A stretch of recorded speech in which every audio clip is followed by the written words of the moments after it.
Raider Nation, what's going on? It's Mitchell Renz, your host of the Raiders Report, and it's Monday, and we are live. If you don't know, we're also going to be live tomorrow, Thursday, and Friday this week at 4 p.m. Eastern Time, 1 p.m. Pacific. We got a fun show for all of y'all, and I know some of you guys know the inside joke that we've been talking about for about a week, maybe a week and a half on this show. We're finally going to settle that debate today at the end of the show. Apple pie.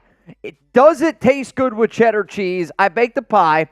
I got it. We're going to do the food review at the very end of today's show. But before we get into all of that, there's a brand new Aidan O'Connell report from an NFL insider. I'm going to give my reaction to the full breakdown of all the quotes, everything you need to see from that report. Then I wanted to do a segment around first-time Pro Bowlers for the Las Vegas Raiders. I'll kind of go through a list of the current players on our roster that have already made a Pro Bowl, and then I have it ranked from 5 down to 1 of the top 5 players that I believe are the most likely to go to their very first Pro Bowl this season. Then, let's do Raiders Report mailbag, and when I do the Zoom call, sometimes with the Mount Raider more, with the Silver and Black Hills, time and time again, they say, Mitch, let's get more questions, hashtag Raiders, so please get those in so we can continue to do more mailbags. As always, use hashtag Raiders or Super Chat to get those questions, comments featured on your show. And if you tuned in over the weekend, I went live with Graphic Raider. Chuggs even popped in for a little bit. A lot of fun being able to hang out. So for all the people that rock with, Chuggs and I, all the people that rock with Graph, Wasted, all those guys over there, it was really cool to be able to put it all together. So Bryce B, I saw that you were there. I saw Noah Santana, I think he was there. Real talk, it was really cool to see a bunch of the GOATs over there rocking with the entire Raiders Report crew here. So tonight, big games tonight, Chuggs. We got Tennessee up against Texas A&M, but we also have Panthers versus the Oilers. Which game out of these two are you looking forward to more? Game 7 NHL, Game 3 College World Series. What game are you guys looking forward to? Let me know down below. So I'd be lying if I said I've seen any games between Texas, Tennessee, or the Oilers and the Panthers. Okay. That's not what I asked. To be completely honest, we have a rec league basketball game. You have a rec. I have a rec league basketball game tonight and a trivia game tonight. So you're not going to watch either? No. I'll say this. If I was, though, I'd probably type in my POIL. I'm going to be real. I think I'm more excited to watch the College World Series game just because I'm more of a baseball fan than I am a hockey fan. Though, the comeback, if the Oilers complete this comeback after being down 3-0. A true Kim Kardashian story. I don't know what that means. It's a comeback story.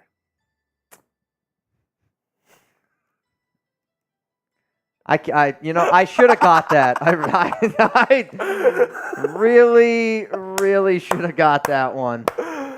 I'm gonna lie. I've never heard it. I've never heard that one. That's something that you see Yoda Jenkins send in a $5 super chat for and see if he can get us to laugh with it.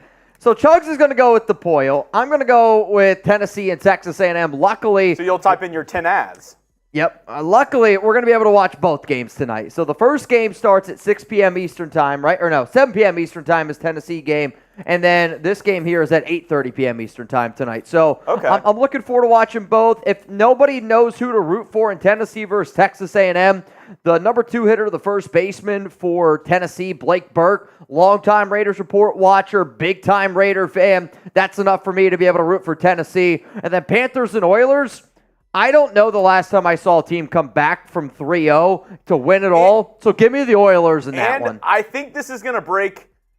I'm not a big hockey guy, not a big hockey nerd. I might need PD out there to help me. I think it's been like 10, 15 years since a Canadian team has won the Cup.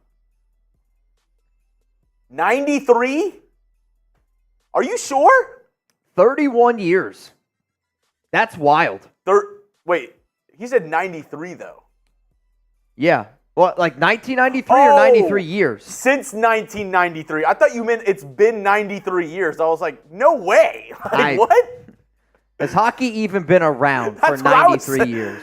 They used to play with polar bears 93 years ago. Yeah, I was going to say, last time, that's the case, last time Canada won, they used to play with an old, bottom of a tin can. Literally. I mean, 93 years ago in Canada, that's... So, 93, so it's 31 years? 31-year drought from 93 to now? Yeah, I was born in 93. So that's the only way I knew it was Okay. 31 years. Dude, I mean, wow. So I got to root for the Oilers tonight. Got to root for the Oilers tonight. And I had somebody tell me, Mitch, you should always root for USA over like Canada. And I was like, if it was USA versus Canada, sure. In this scenario, NHL, you know what? It's all good, right? Like, I'm going to root for the Oilers. I want to see the comeback. I'm a big-time sports fan, and I also like Kim Kardashian. All right, we got a few other questions for the nation out there. Reminder, if you want to get those questions, comments up here on the show, use hashtag Raiders. You can ask us anything Raiders-related, NFL-related, personal-related. If you want to skip the line to be able to, like, guarantee the fact that you're going to get on the show, that's where you could super chat. If you haven't already clicked the like button, please make sure you do so. I don't want to have to send Queen Sarah Otto out there. Or I saw Ed Robbins was saying that 93 Nabman's going on a little bit of a hiatus. He's got to work a little bit. It's probably because dude's been balling out on Celtics and on Raiders. But Nabman, If you're watching the show, it's all love. If not, it is what it is, man. What up, Abel? Texans versus Mexicans. Noah Santana. Shout out to all of y'all for tuning in to the Raiders Report. Now I need a name because this is going to be one of our segments that we get into today, probably in about an hour from now if I had to guess. Who will be a first-time Pro Bowler for the Raiders this season? So an answer that you cannot give is Max Crosby. An answer that you cannot give is A.J. Cole. Why? They have already made the Pro Bowl. An answer that you cannot give, Devonte Adams. Fun little trivia. Can you name the other two Raiders players on the current roster that are Pro Bowlers or that have been Pro Bowlers before? Can you guys name the other two? I don't know. Can you? Because I think that they would surprise some people. The other two names I don't know if you'd be able to get. I think Devontae, Mad Max, AJ Cole are the pretty easy ones down there. But hey, let me know what you guys are thinking. Yoda Jenkins sends Minshew. Minshew has been, that is correct, Yoda. Carlson from Robert Jansen. Could he be a first-time Pro Bowler? No, it was not Marshall Green, Rebel. It was. Sorry. Well, actually, he said Matchell Green. Oh, Matchell Green. I don't know who Matchell Green is. Probably not him either. Minshew and Carlson from Nathan Wolf. Minshew is correct. Carlson is not correct. Colton Miller from Dario Alvarez. You might see his name up here. Andre James from Ed Robbins. We might be talking about him a little bit. Bob and Moyer. Bob and Moyer. I'm not going to lie. I don't think Bob and Moyer has. I didn't even check Jacob Bob and Moyer. That could be on me. The Jackrabbit would be a good one. Big Papa, Daniel Carlson. Maybe he's on the list. Michael Myers or Jacoby Myers. Zamir White, Brock Bowers. Cody Whitehair is a good name. We got Michael Mayer. What? It says Michael Mayer. Yeah, Michael Mayer. But it also said Meyer. So like anytime I see Meyer, I don't know if they tried to say Michael Mayer or Jacoby Myers. Neither are right. I meet in the middle. I want the Michael Mayer shirt with him in the Michael Myers like mask and the knife.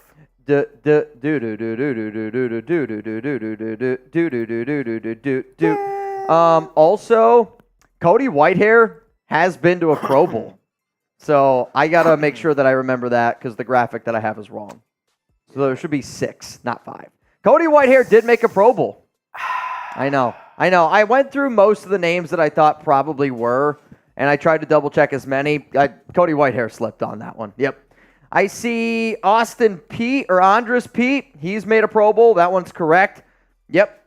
Yes, sir, from A.J. Simpson. So there are 6 current Raiders players that have made the Pro Bowl on this team. And there is one that I'm going to talk about that's kind of like, was he a Pro Bowler? Was he not a Pro Bowler? We'll break that down here in a little bit. We do have 300 people here, though. Again, if you could, help us get to 100 likes. It does help us out a lot. Let's go to Mike. First guy coming up here, Mitch and Chuggs.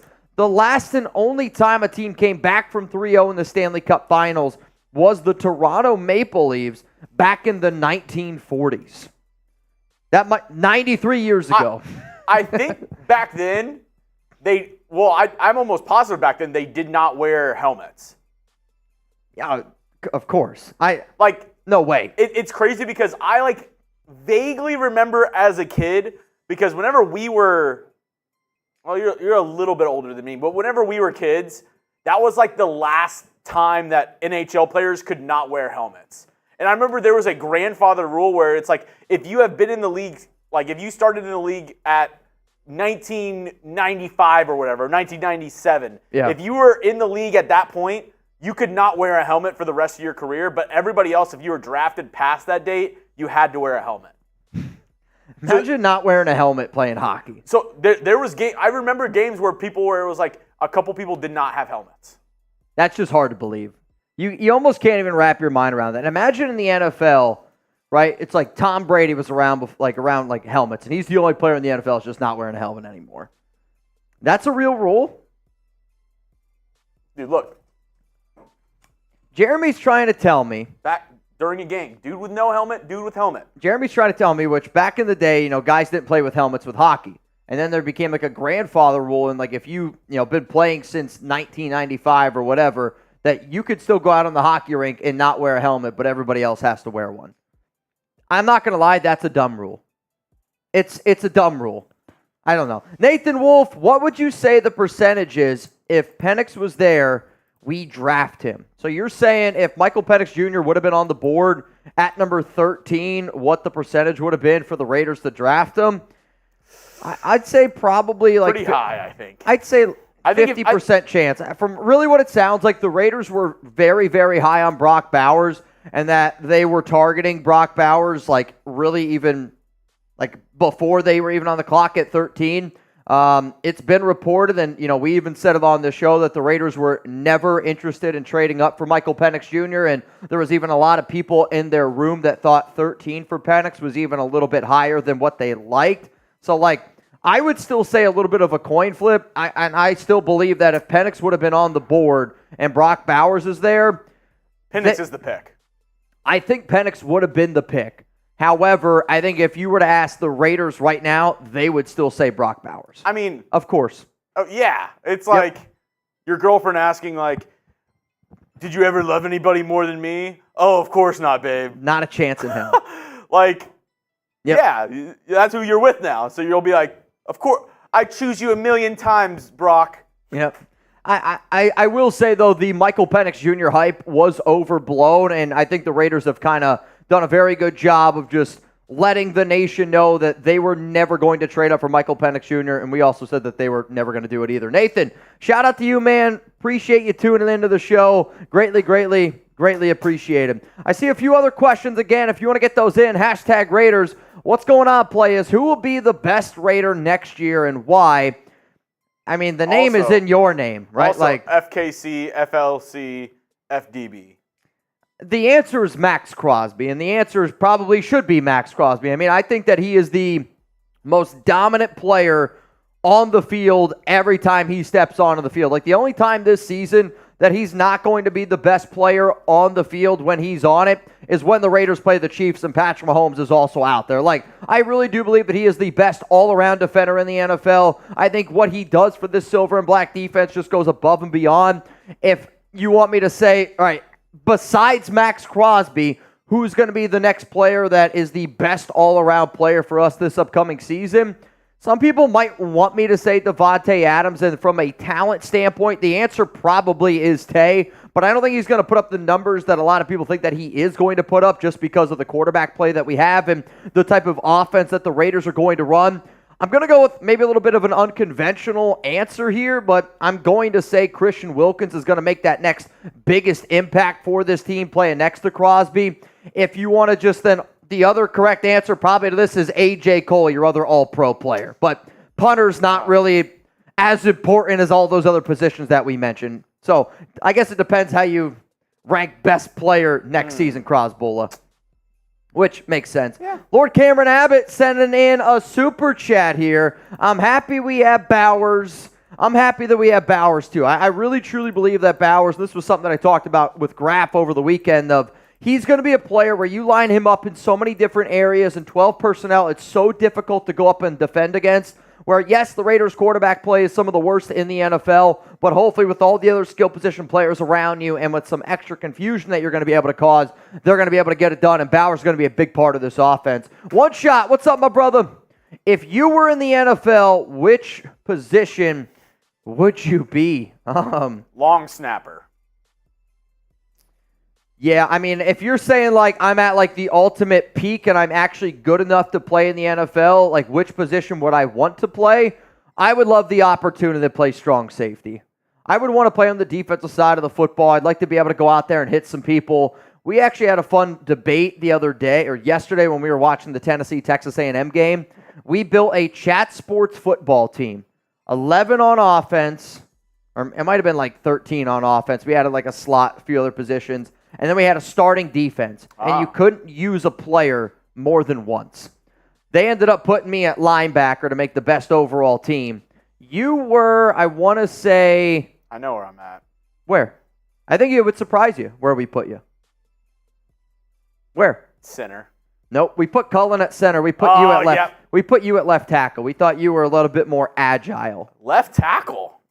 For the chat sports people here, who else is playing left tackle? We're talking... Tyler Jones played left tackle. Can block and athletic. No disrespect to Jonesy. I think you're a lot more athletic than Jonesy. So therefore, you're playing left tackle. I feel like if I'm just going off of like looks, I feel like Petey, right tackle, Teager, left tackle. So we put Chris at right tackle. Oh, you know what? Yeah. We went with the Alabama guy. I forget where we put. I feel like we put Petey on the defensive line. I think we were running the 3-4. Okay. I feel like that's what we ended up doing. Or Petey was playing right guard.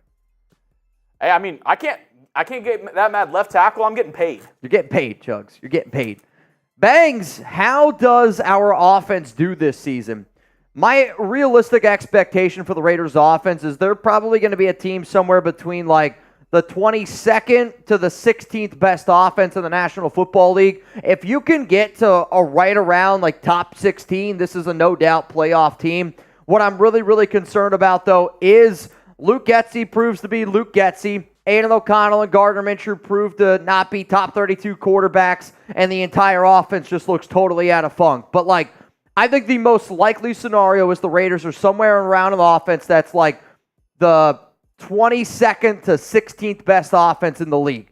They're going to try to go out there, and I made the example on graph shows. They're going to try to kill you by 1,000 paper cuts on offense, where they want long, methodical drives. Like, they want to be able to beat you up, and they're not going to have a lot of big-time plays. Aiden's not a good deep ball thrower. Minshew's not really a good deep ball thrower as well, but they're going to be able to beat you in that 5 to 10 range area, and they're going to really try to have those long drives, have that defense be able to dominate you for, again, extended periods, be really, really physical. So that's my projection. Ed, how do you think the running game will be while we are in 12 personnel? Bless you in the blocking team, because if we have 7 big blockers on the line, I think you meant train Jacoby Zeus scheme. Again, we're going to run a wide scheme. So it's going to be a wide zone scheme, which you kind of see with like the San Francisco 49ers, the Miami Dolphins. So James Craig, reminder, he comes from the tree of the 49ers from just this past season. And a lot of that like running style, I will admit, it hasn't been the most favorable for keeping running backs healthy. That's just a cold hard fact, which is one of the reasons why I do think that the Raiders are trying to add just some of that extra depth there at that running back position instead of going out and just paying one guy like a Josh Jacobs is what they did. But it is going to add confusion. I do think it's going to help out the Raiders, and I think it's another reason why they decided to go with Brock Bowers, because at the end of the day, this team, when they brought in Luke Getsy, was saying, hey, we're going to run 12 personnel. What's the best way that we can run 12 personnel with the quarterback room that we currently have? And I think that's one of the reasons why they went out there and did all the things that they did. So, but Trey, Jacoby, we're going to be a physical football team. Jacoby's going to do a lot of good things for us. Trey Tucker's going to be a secret weapon.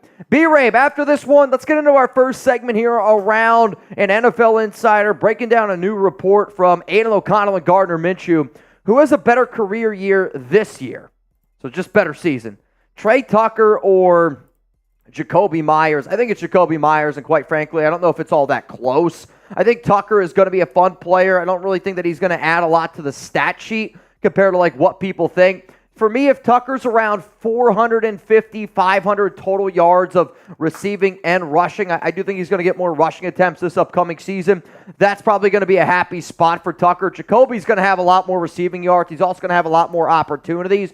But Tucker, for me, depending on how they use him in special teams, maybe it's kick return, maybe it's punt return, but like his impact on the field is going to be a little bit of a decoy. If he goes deep, you got to be able to respect it. But that means one-on-ones, for Jacoby, for Brock, for Devonte Adams. It means more open running lanes for our running back because they're not going to be able to step up into the box as much. Also, if Tucker's going east and west and doing all this pre-snap motion, that helps out Aidan. That helps out Gardner Minshew figure out, all right, are they going to run zone? Are they running man? A lot of different things. So Jacoby and Tucker, both going to be impactful players, but Jacoby's going to have a bigger impact on that stat sheet. We are also going to be doing a 50-50 raffle today. It's Monday, which means $10 to get in at Mitchell Renz 365. We're going to end up doing this at the very, very end of today's show. Well, not at the very end.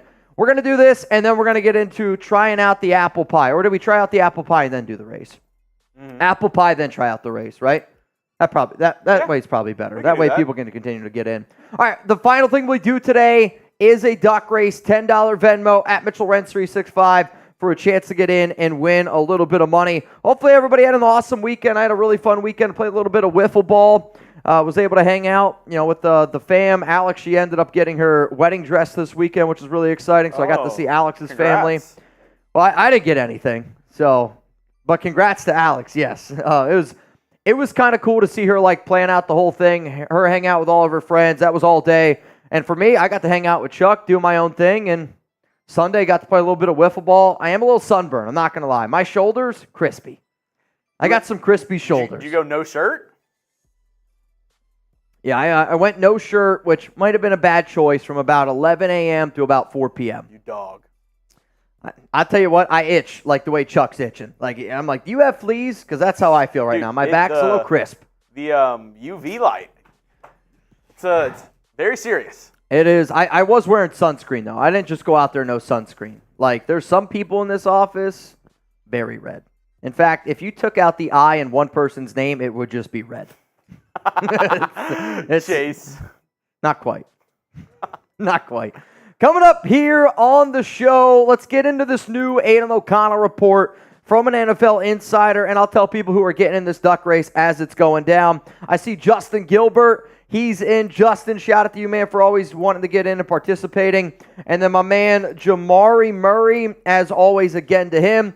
Thank you for always wanting to get in. It does make the show a lot more fun. It makes it a lot more interactive, which is exactly what we're here. And, hey, someone's going to have a chance to win some money. We have something new also here on the show today. If you can, see what it is, or if you notice what it is, let me know in the chat. If you notice something new about today's show, just let me know. Let me know your thoughts as well. If you like the new thing, I'm not going to tell you what it is. I want y'all to figure it out on your own, but let me know. I kind of forgot that we even had it, I guess. Yeah. Until you just brought it up.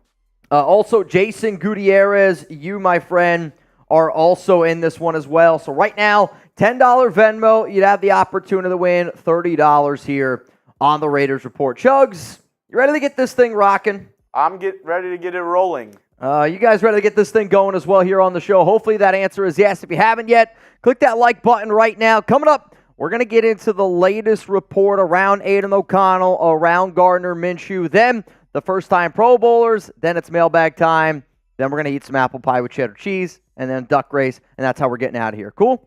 Cool? All right, let's rock here on the Raiders Report.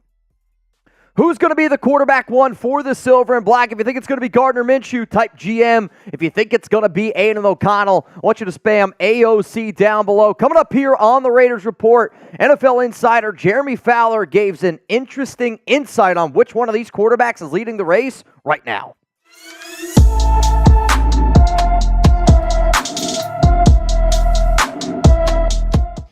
Raider Nation, what's going on? It's Mitchell Renz here, host of the Raiders Report. And coming up on today's show, Jeremy Fowler drops a brand new report on Aidan O'Connell and Gardner Minshew and a bit of an update on how this silver and black quarterback battle is going on after some of the information that he has received from OTAs and in minicamp. So what I'm going to do is I'm going to be breaking down the report from Fowler and just going report by report, giving my 2 cents. That way you know exactly what I'm thinking about everything that Fowler reported. So the first thing that he said was Aidan O'Connell and Gardner Minshew went tit for tat this offseason. This was something that we talked about tit for tat on the Raiders Report, where there were definitely days that Minshew looked better during OTAs, there were days where, Aidan O'Connell looked better during that OTAs. But the one really interesting part about the entire quarterback competition this entire offseason was the offense in general, which is learning a new offense with Luke Getsy, was definitely well behind the defensive side of the football.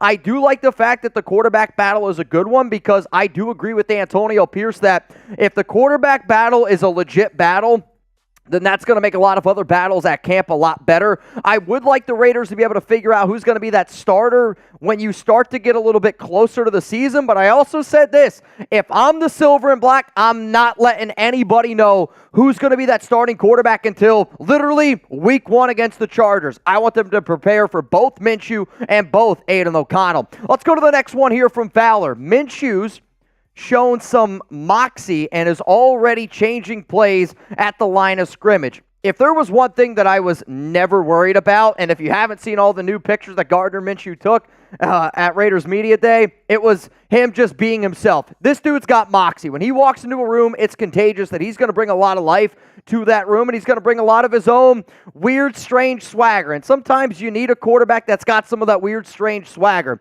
But already changing up plays at the line of scrimmage is something that I liked, and I like the idea that he has the confidence in order to do that. But we also got to remember this. I know that Aidan O'Connell was the Raiders quarterback last season, but Minshew's been the one that's kind of been there, done that, of brand new team, got to learn a brand new offense, got to learn a brand new everything, where Aidan hasn't really had to do that at the NFL level like Minshew has done in years past. And it sounds like Minshew knows what he needs to do and is already starting to do it at a pretty good level. Next thing that Fowler reported was that Aidan is more vocal and acting like the starting quarterback, which, again, should not really surprise many people out there because, yes, both QBs, I think, are a little bit more on the timid side, a little bit more on that quiet side, but Aidan's coming back for his second season. And when your head coach says that you deserve to be the quarterback one, or at least deserve to be the person that gets the first snaps, you should walk into the room, and Aidan should be the person that walks into that room and commands the audience. If I'm Aidan O'Connell, if I'm his scouts, if I'm his team working with him, I'm telling him, hey, Aidan, you walk in there day one and you act like this is your football team. And one of the things that we talked about going all the way back to minicamp was that, yes, Aidan has taken on a little bit more of this leadership role. He's got a lot more confidence, and he should have a lot more confidence. But the fact that he's more vocal and acting like the starting quarterback, this is exactly what you need to see from a young man entering his second year in the NFL, showing that Aidan is really maturing and starting to grow into his own. Doesn't mean he's going to be the starting quarterback, but if you don't act the part, you will never be the part as far as I'm concerned. If you want free videos around the silver and black and more analysis, not just being able to go out there, anybody can read a Jeremy Fowler report. But I do think it takes a little bit of that extra oomph to be able to give the analysis of why everything that Fowler is saying is important. If you want videos in June, July, August, leading up to the regular season, subscribe. We got you covered every single day here on the Raiders Report. Keep rocking here with the Jeremy Fowler report. He said that Minshew already understands Getsy's offense. I know that the Luke Getsy offense does scare a lot of people because of their non-success, if you will, with the Chicago Bears, but that Bears offensive line was one of the worst in the NFL, and for Minshew being a little bit more mobile, being able, I think, to do the play-action plays a little bit better, and to, if the play breaks down, you can make do with your legs. The Raiders have to have a good wide zone running game, which I do think sets up the play action a little bit more. But the fact that he's already starting to comprehend and learn this offense shows me that Minshew also was doing his homework this offseason as well.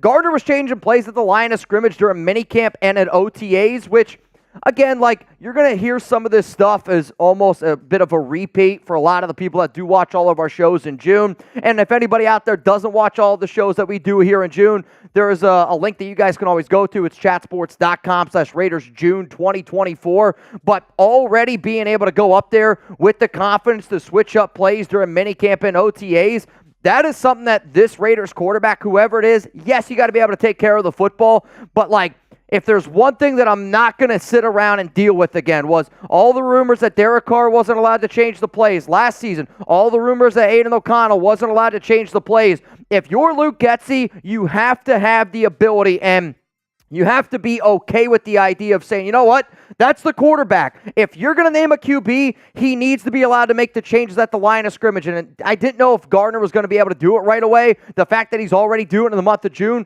good thing to see. Minshew's been good on off the script stuff, which that's what Minshew does. If you want to just keep him inside the pocket and you want to make him a pocket passer, that's not what he does. And Gardner Minshew and Aidan O'Connell are similar QBs, but they are also very different. Aidan's the better pocket passer. Aidan's the guy that realistically you want the ball to come out of his hands ASAP Rocky, make that first read and get it going. Minshew's a little bit more of that backyard football style of quarterback where that's kind of the offensive scheme that I think fits a little bit better with Luke Getsy, and I'm not comparing Gardner Minshew to Aaron Rodgers at all.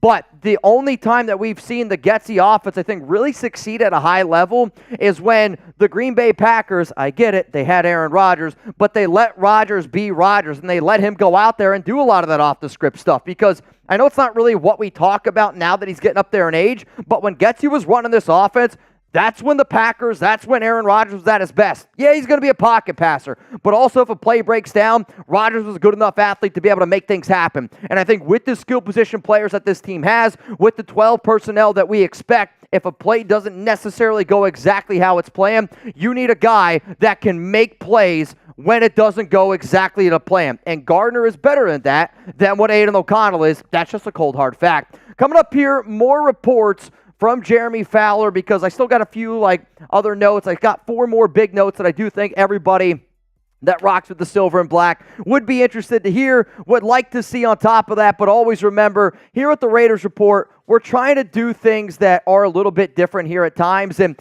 I know there's a lot of Raider fans out there that, hey, maybe you didn't get something for Father's Day, or 4th of July, it's right around the corner. We got birthdays, and I make so many shows that I don't want people to forget when I say something. So I honestly mean this. If you ever need Raiders gear, and if you ever need Raiders gear that is on sale, go to chatsports.com/Raiders sale. There is hundreds of different items. Hats, shorts, women's clothing, men's clothing, big and tall, jerseys. I mean, you name it, it's there. And there's all sorts of different deals. So if you ever need Raiders gear, preseason's right around the corner. The regular season's right around the corner. You don't want to be going to Vegas rocking a regular t-shirt. If I'm going to Vegas this year, you guarantee I'm rocking silver and black. And I'm going to get it at a deal. Chatsports.com/Raiders sale. All right, we're going to keep rolling here with Jeremy Fowler and the reports that he dropped earlier yesterday. Both expected to get a start in the preseason, which if Antonio Pierce and Tom Telesco named a starting quarterback before preseason football, it would either be one guy just clearly better, which I don't see to be the case, and 2, I would say that that's a bad job by both of those guys. So the fact that Fowler is reporting this is something that I really like to see. And if you don't know when the Raiders preseason games are, week 1 is going to be August 10th at 4 p.m. Eastern time. We are also going to be live for every single one of these games. So if you enjoy what we do for Madden streams, if you're new to the channel, if you are an OG and you've been around for a little bit longer, we will be going live for every single Raiders game this up-and-coming season. Week 2 against the Dallas Cowboys. Week 3 against the San Francisco 49ers. And if you could let me know down below in the comments which preseason game excites you the most. For me personally, I think a lot of Raider fans are probably going to say the 49ers game just because it's, the Battle of the Bay in a sense. But the third preseason game a lot of times is the least important one. The game that I'm watching, because it's the game that I actually think ends up being the most important preseason game, it's the second preseason game against the Cowboys. Also, my fiance is a Cowboys fan. Chuggs' fiance is a Cowboys fan. This is a huge bragging rights game for me and Chuggs. So that's the week I'm going to pick. Next one is the quarterback battle will run through training camp. And veterans, they end up reporting on July 23rd. The rookies, they report on July 21st. The Raiders, if I'm the silver and black Antonio Pierce, I'm putting out a new quarterback every single day. So it's like, if Aidan, he's going to get the first snap day 1. Awesome. Day 2, Gardner Minshew. Day 3, Aidan O'Connell. Day 4, Gardner Minshew. Until I get into an area that I'm like, this guy's clearly better. If it's neck and neck, neither of these guys have earned the right to say that they're the starting quarterback. You carry this thing through training camp. You carry this thing through preseason. And day before the Chargers game goes down, that's when you go, all right, we might be leaning this guy or we might be leaning this guy. Hell, if it's literally kick is away and we still don't know who the starting quarterback is, I'm okay with it. Make the Chargers prepare for both. The final one, and this is the one that I it's not saved for last. The next note that I'm about to get to is going to be the one that really opens up a lot of eyeballs. But according to Jeremy Fowler, Devonte Adams loves Aidan O'Connell, which this one's very important to me because I had the opportunity to talk to Fowler during the Super Bowl, and there was a lot of conversations around Jaden, a lot of conversations around Josh Jacobs, and that's the stuff that we talked about. But one of the other things that Fowler told me was Devonte Adams is going to have a lot of say this offseason, which, the Raiders, they should give Devonte a lot of say. And I'm not sitting up here saying if Devonte walks into the room and goes, I want Aidan O'Connell, he's the starter, Antonio Pierce should just go, yep, done deal. But what I do think the Raiders got to do this year, which McDaniels and past regimes didn't, is at least listen to your guys. At least listen to your stars. And if Devonte Adams does really, truly love Aidan O'Connell, and if Devontae's just hey, the cherry on top, if you will, if it's a 50-50 split, if it needs to go tie goes to Devonte, I'm okay with going with that. And I know that I'm somebody that believes that Gardner Minshew is going to be this Raiders starting quarterback. I believe Gardner is the more talented guy. But if Devonte were to just pull up right now and say, I telling you, Mitch, that Aidan runs the Luke Getsy offense better than Gardner Minshew, I'm going to shut up real quick and go, all right, I trust Devonte Adams to be able to make the right call. So the fact that he loves AOC, a lot of hype around number 12. Before I tell you the final thing, and I mean the edge, and if you won't know what I'm talking about, the edge, Fowler did give a name of who he has heard has the edge at the quarterback position. I'll tell you who that is in just a moment, but I do want to give a shout out to Roger Chandler's. And yes, that's the YouTube name, Roger Chandler's.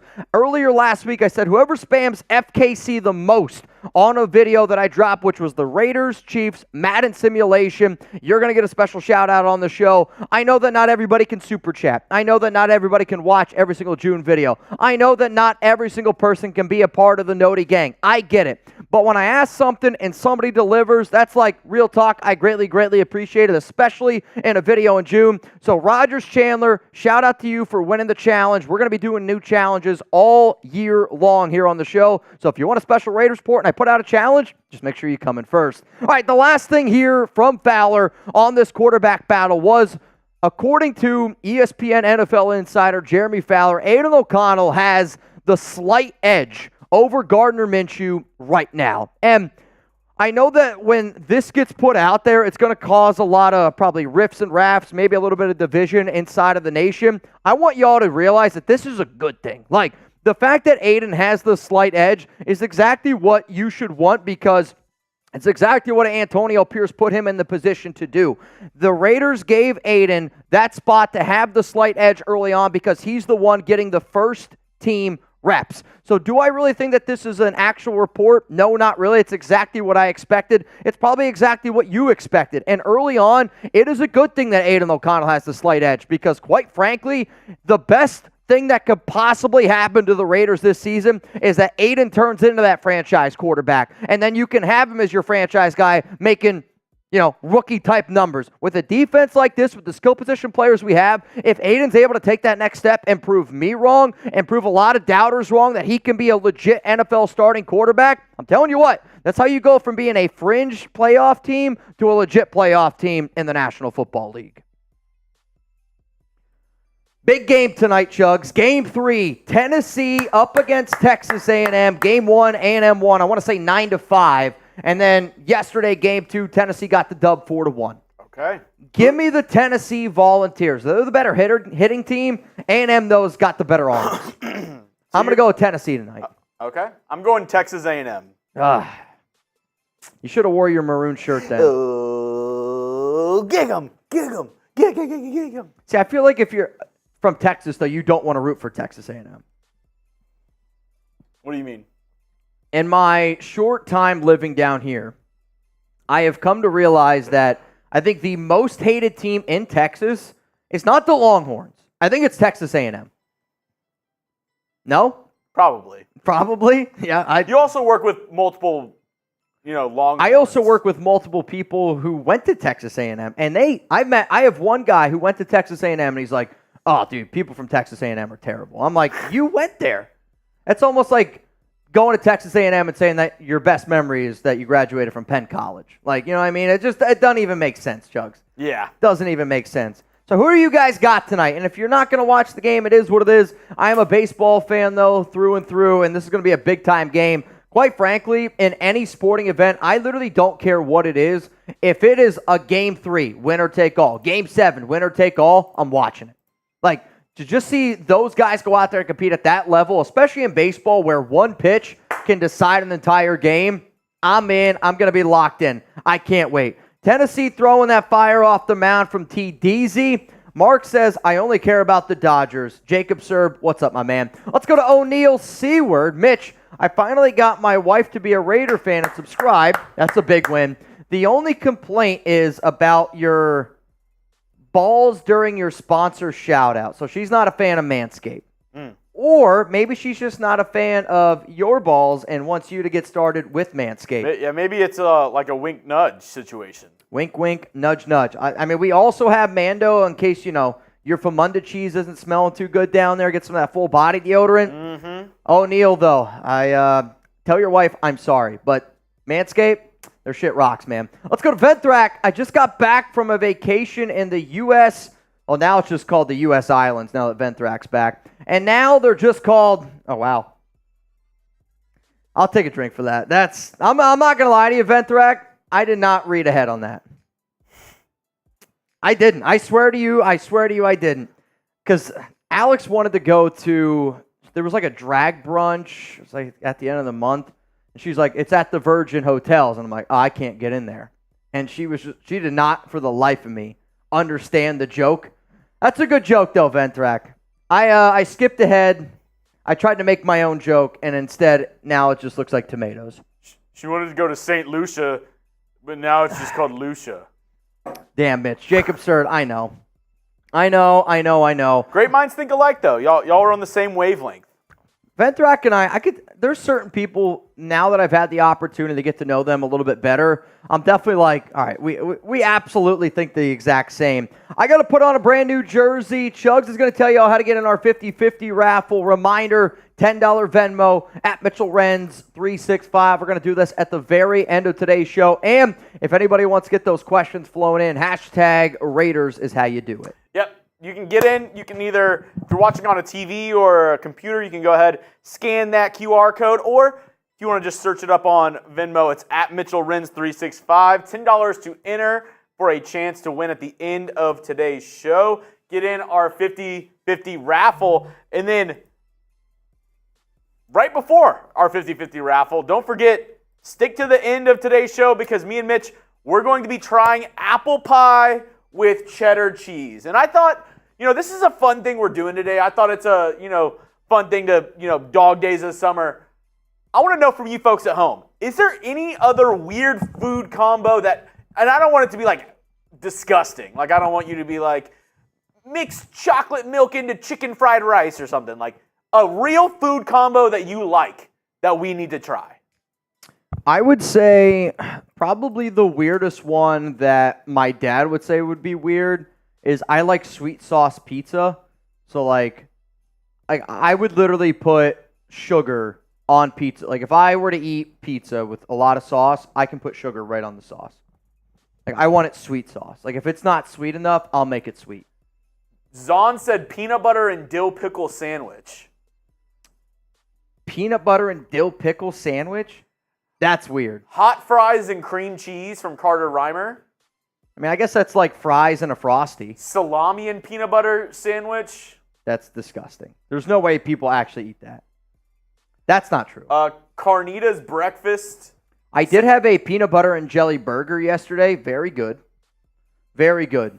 That place, Son of a Butcher here in Dallas, where you can get like a whole bunch of different kinds. Peanut butter and jelly burger, very good. Very good. Let's see. Liverwurst and cream cheese sandwich. Yeah, Ventrac. That's actually popular in Germany. I knew a lot of people that ate that in Germany. People are really vouching for this peanut butter and pickle sandwich. Peanut butter and sweet pickle sandwich is fire. I just can't believe that. There's just no way to me that makes sense. Flour tortilla and peanut butter. That's not that weird to me. Like, that sounds good because it's just peanut butter and flour tortilla. I love peanut butter. I do. Herman, nobody's pregnant. Or is that something that people crave when they're... I know, like, pickles is something that people crave when they get pregnant. Yeah. Refried beans and ketchup from Noah Santana. I don't know if that's that weird, though. If I were to do that in front of Alex, she would, like... She'd probably freak out. She sent me a video the other day of, like, this kid in Italy, and he's just doing things that would piss off, like, Italian people, like, with, like, food and stuff. That it would be the exact same thing there. Like, if you were in Italy, like, there's a video of this kid. He's literally eating spaghetti chugs, and as he's getting ready to take the bite, he whips out a pair of scissors and cuts the noodles. Like, and there's, like, people watching him like, oh, my gosh, what is happening right now? Cottage cheese and syrup, biscuits and gravy with tomato juice poured on top. Let's see. I see onion bagel, cream cheese, and bacon. That sounds good. I would say that sounds delicious. Carnitas breakfast jack with strawberry jam. That doesn't sound too bad. I mean, right now for our duck race, I don't think we have. I've had it a few more. I've had it before. Like, I forgot where I was. Jacob Peters, but it was in ice cream, like vanilla ice cream. Gilbert in. With like a flavored balsamic vinegar on top. Can't walk in. That sounds good though. I mean, it's like that's a little bit strange, but I will say actually one of the best ice creams that I ever had, and I had it when I was out in San Diego. This is probably again 4 or 5 years ago. It was a mint ice cream with rosemary and balsamic with pistachios. That sounds good. And it would never be like the ice cream that I would order if I went to a restaurant, but they had some deal where they offered it. And it was like sweet, it was savory, it was a very interesting ice cream. Very good though. Like it was like if I eat ice cream, I want it to be sweet. Like I'm usually sweet on top of sweet on top of sweet. Yeah. This was a good mix. I mean, Adam, that sounds good. He says peanut butter and marshmallow cream sandwich toasted. Yeah, we call that a fluffernutter. That sounds delicious. I was like, growing up, if my dad's watching the show right now, my dad and I, if I had to guess, when I was a kid, my dad and I would probably go through about 30 peanut butter and jelly sandwiches a week. What? I just looked over and the first thing I saw was somebody said good cat food with dog food. Cat dog. I did see something. You probably wouldn't like it as much, but I saw it was, they called it or the video I saw, the person called it a Mexican corn dog. But It's literally a hot dog wrapped in a corn tortilla and just fried in oil. That sounds good. And that picture you showed me, Chuck showed me a picture before we went live, which was breadsticks from Olive Garden. Oh, you yeah. split them in half and you just put a hot dog inside of that. Doritos and ramen noodles, corn tortilla quesadilla with sliced banana and top of... Ooh, I don't know about that. There was one time when I was a kid, my dad and I, we were so sick for like 2 to 3 weeks and we couldn't figure out why. But again, my dad and I, I'm not kidding you when I tell you this, my dad and I, we would eat probably like 4 or 5 jars of peanut butter a week. Pepsi and milk? Pepsi and milk? Yeah, it's good. I mean, I guess that makes sense. Like, you always make the dirty, whatever the hell it is out there. It's called Pilk. Pilk? That sounds illegal.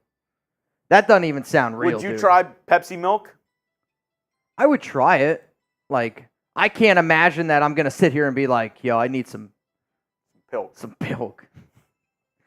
Would it be... Does it have to be Pepsi? Can it be Coke? Milk and Coke? Moke? Moke? Or would it be Silk? I'll be Silk. Kilk? How would you pronounce Pepsi with an M? Mepsi? Yeah. Mepsi? I don't know. All right. Brandon, what's up, man? I'll be in the stands at the College World Series tonight. Are you jelly? Very, very jealous. One of my bucket list items that I want to be able to do with my dad is go to the College World Series, go to at least one game. My question is, Brandon, are you going to buy a Jell-O shot? And if you do, which team are you going to put it under? If you don't know, the College World Series has this like Jell-O shot race, and I believe Tennessee is in the lead. If you could put in a vote for me, Brandon, if you could buy a shot for Texas A&M. For Tennessee, that would be great. Again, Brandon, the guy who bats second and hits first is a longtime Raiders Report watcher. way before he went to Tennessee. Longtime Raiders Report watcher. What up, Gunny? What's up, fam? I'm up and getting ready for work. Can't wait to be sitting in traffic. Just glad I can do it with hanging with the fam. Semper Fi.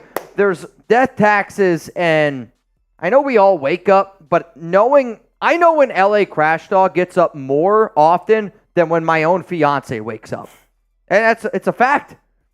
Like, there's not too often when I leave for work, Alex is like already up and out of bed. I know exactly when LA Crash Dog gets up every single day. Every time. It's a nice feeling. What up, LCA? Shout out to LCA. He was was Lord Cameron Abbott our MVP on Friday? No. He allowed, I want to say, did he allow Ed Robbins to win it? No, it was somebody else. Was it? Noah Santana? Ira Jackson? I have it in my notes here somewhere. I'll have to go through and look at it. But wild, wild day, man, from Lord Cameron Abbott the past week. Huh? Yoda Jenkins. No shit. Yep. Yoda Jenkins was the MVP from Friday.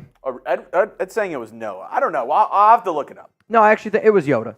Yoda was the MVP on Friday because, yeah, Yoda and LCA got into a battle because then I remember Cameron was like, you got it today, Yoda. Yeah, Yoda, if you're watching, please confirm. But I'd have to go back and watch the video. I'm pretty sure that's what it was. The best breakfast is oatmeal with milk, brown sugar with toast covered with cheese. I dare you to try it and say I'm wrong. Put the oatmeal on the toast. I'm not going to say that. I actually think that this does sound good. I do like oatmeal. To say that it's the best breakfast is criminal. That's not me. Like, to me, you're telling me you would rather have this than pancakes, bacon, and eggs? Like, I would rather have that. But to me, my perfect breakfast, in all honesty, is like I want either, I want an everything bagel. Give me, I don't even care what kind of cheese it is. I like American cheese, cheddar cheese, Swiss cheese. I don't care what kind of cheese it is. And I want a messy egg. I'm talking where when I bite into it, the yolk comes out, covered in bacon, and then give me some caramelized onions on that thing. That's what I want. That's my perfect breakfast. Oh, God. Breakfast meal. Oh, dude. Dude, I mean, that sounds gas. One of my favorites, and it's like just such a good go-to, blueberry pancakes with sausage. Interesting. And like, not together? Yes. Okay. Like you eat it in the same bite? Yes. Okay. Interesting. So good. Well, no, either that or if I'm going to bagel sandwich, can't go wrong, but instead of cheese, I go actually cream cheese on there, some veggie cream cheese, bacon, sausage, egg, maybe a little hot sauce on top. Ooh, hot sauce on a breakfast sandwich is probably a must. It's probably a must. I'm not saying what you're saying doesn't sound good, Cameron, because when I was a kid, I'm just saying mine sounds better. Well, my mom, everybody eats different things, right? At least back in my hometown, like if there was days where we didn't have a lot of money. Like, did you guys ever eat, like, relish buns, ketchup buns? No? Well, it was ketchup buns, relish buns. But then also, my mom, if we didn't have, like, enough for eggs like that week, she would make, like, toast, and she would just put, like, cinnamon and sugar on it, and she would call it, French toast. Oh, yeah. That's kind of like what that gives me the vibe of, just a little bit nicer. A little bit nicer. What up, Ben Thrack? Massive, potentially historic NHL Finals Game 7 tonight. Anyone watching? I can't wait. I'm actually really excited for this game. I'm really excited for tonight because I'm going to watch all 9 innings of the Tennessee game. And then right after that, we get to watch a little NHL action. So I'm stoked for tonight, man. B. Doza, shout out to you, man. Thank you so much for supporting the show. If you want to send in a question next time, it would be appreciated. Grandma makes the best and grew up on it. Gotta love Grandma. Yeah, Grandma, for me, my grandmother, she would make stuffed shells, lasagna, like Italian food. Like growing up as a kid, I can remember like walking into Grandma's house and it's just like noodles hanging from the ceiling. Like it was a wild place, man. Noodles hanging from the ceiling. Noodles hanging from the ceiling. She made homemade pasta. She made everything homemade. Like my grandmother could really, really cook, man. Like, and I actually think that we're about to hit a stage in the world where there's something about a good home cooked meal that just makes you feel at home. Like, you know what I mean? Like, and I don't even know how to describe it, but I think everybody watching right now knows that feeling of just like grandma's like home cooking. Maybe got an auntie, like some of her home cooking. I feel like we're about to run out of that here in a little bit. What do you mean? I mean, growing up, like, women cooked a lot more. Men, I think, cooked a lot more. Like, I feel like home-cooked meals was something that happened a lot more often where it's just going to slowly die down. I think just you and Alex don't cook. I cook. I definitely cook. I was going to say, the only way it dies down is if you yourself don't cook. But even me, I think I cook good. I'm not even close, to like my grandmother, even like Alex's mom, people who... I can make a home-cooked meal. I don't think I'm going to give people the feeling that my grandmother gave me. Is this you saying that Alex needs to be better at cooking, or? I just think I think I'm a better cook. Like, Alex is a good cook. Alex needs to get in there and start kind of going to work a little bit. Alex is a really good cook when you give her like 2 to 3 hours to get that knife work going. No, if she's gonna make some, it's a 2 to 3 hour process, right? Like, Babe, you're watching Chopped for the next 5 days. No chance. No, Alex can't make anything quick. If a production though, then she can really F it up. I'm more of the, hey, we just got home from work. Let's slap something together and let's make something. That's usually where I stand. Scale of 1 to 10. How good is Alex at cooking? When you give her 2 to 3 hours, I mean, there's nobody that follows instructions, I think, better than Alex. And she remembers instructions better, right? Like, she would get mad at me if I put in a 4th cup milk and it called for like a 3rd cup. And I'm like, for me personally, I don't need as much. She's going to be the person that measures out that remaining balance, and she's going to put that in. Like, she's going to follow instructions. She's a lot more patient. Like, if there's not instructions, though. Not instructions, and I'm probably not going to trust her as much. That's just the God honest truth. Jersey boy. A Jersey breakfast is the way to go. A pork roll, egg and cheese sandwich, and a chocolate milk. Do you know what pork roll is? Mm-hmm. Okay. When I first moved to New Jersey, I had to figure out what a pork roll, egg, and cheese was. What's better, pork roll or a Taylor ham? I'll say that I think they're the exact same. Really? But I think so. To diehard people in New Jersey, Smitty. Probably not. Quick Northeast question for you. Northeast question. Is pork roll and a Taylor ham the same thing? Yes. It is? I agree. Yeah, it's a Jersey thing more than it's more specifically Jersey than like all the Northeast. But like, is it better than bacon, egg, and cheese? No. Bacon, egg, and cheese is the way to go. Okay, Jersey boy said Taylor ham is a brand of pork roll. Correct. Okay.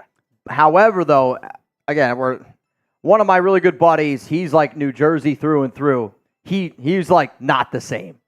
I'm like, how is it not the same? But it's because of what he's saying. It's the brand, which, let's be honest, it's the exact same thing. All right, y'all, we got 420 people here in the building. If you haven't yet, make sure you click that like button. Scrapple? I'm not a Scrapple guy. You're a Scrapple guy? I like Scrapple. Oh, dude. It's disgusting. Don't ever look at the ingredients. Is it like a... It's like white man's chorizo.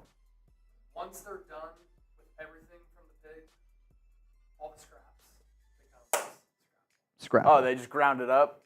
Yep. And then put it in a little bag. And then you just, I guess, eat it with like eggs and whatever? Just by itself. Just by itself? It tastes flavor. It's... I'm not a Scrapple fan. From somebody who eats as clean as Chase does, that's surprising. The funniest thing.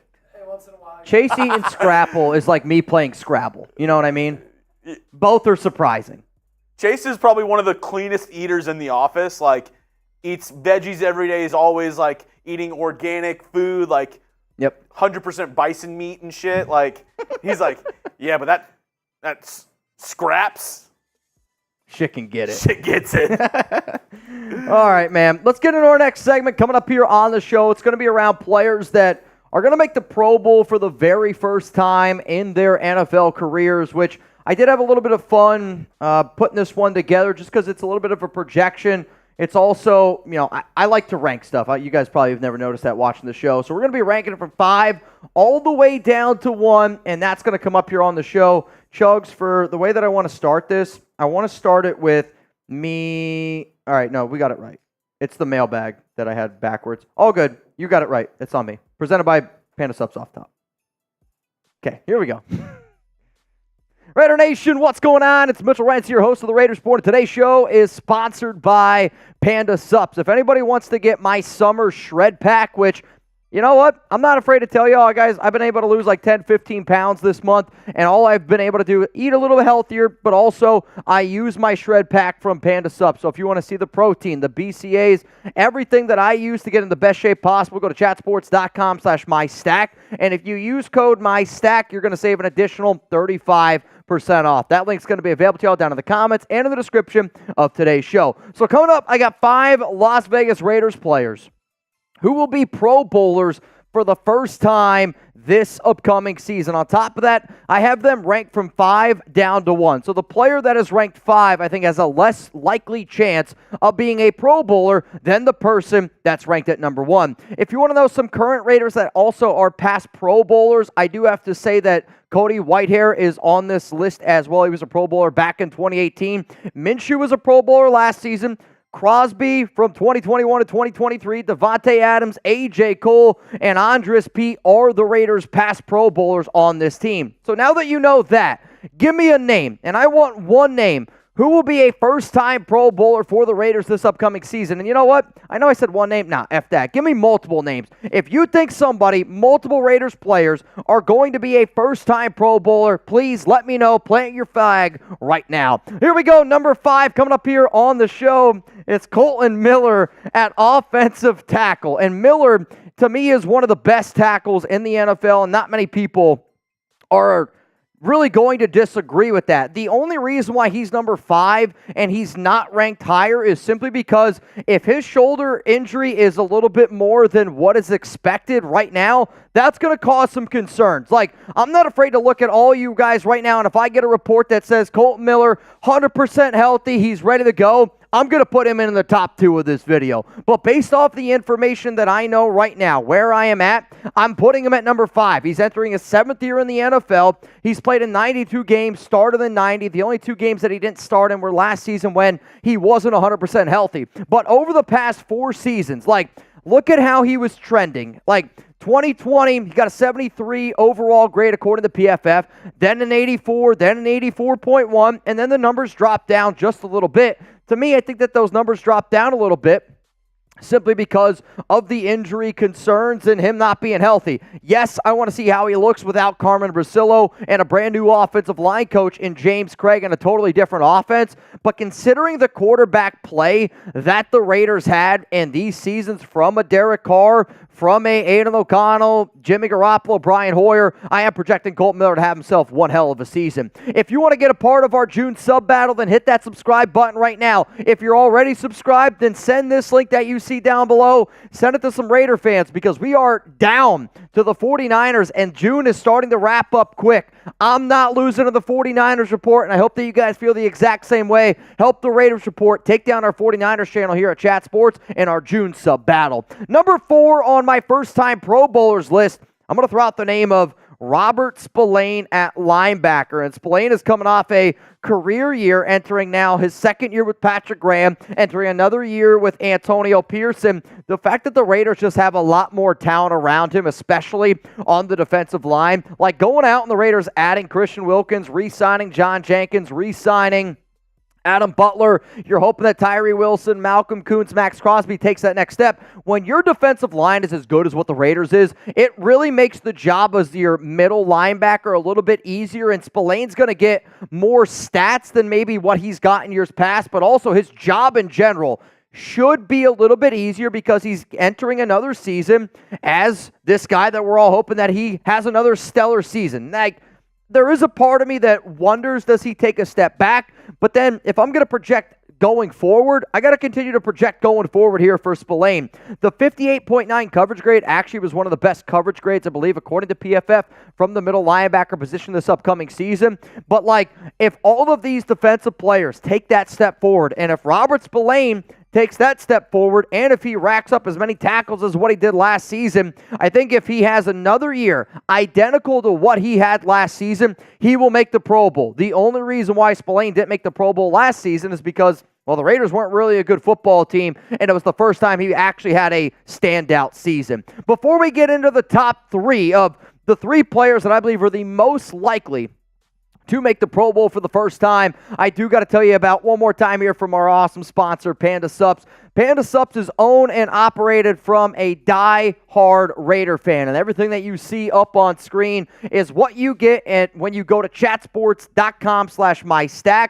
Code is MyStack for 35% off. We're going to put that link for you guys in the comments and in the description of today's live video on top of the video that goes out on a later date. If you want some protein, we got it covered. Some BCAAs. BCAAs, think of it as like if you're going to go work out, you want to have the most out of your workout, help those muscles rebuild, help those muscles so you don't feel so, we'll say, sore the next morning. That's where I like BCAAs. I'll also say this. There are some days, like if I go out for a jog or when I walk Chuck, when I come back in, I just feel dehydrated. If I have a Friday happy hour show, as soon as I get on Friday happy hour, I take BCAAs. You want a fat burner to watch the fat just melt off of you? Also, when you get the stack, you're going to get a shaker. You're going to get the carrying case. You're going to get to try out some pre-workout. I love Panda Supps, and every Raider fan that I've ever met, hell, anybody that I've ever met that's trying out Panda Supps, we just put in a group order here at Chat Sports for like 14 people because I'm pretty sure I got the entire crew hooked on it as well. Chatsports.com/mystack. Check out the exact products that I'm using to help me get in the best shape I possibly can be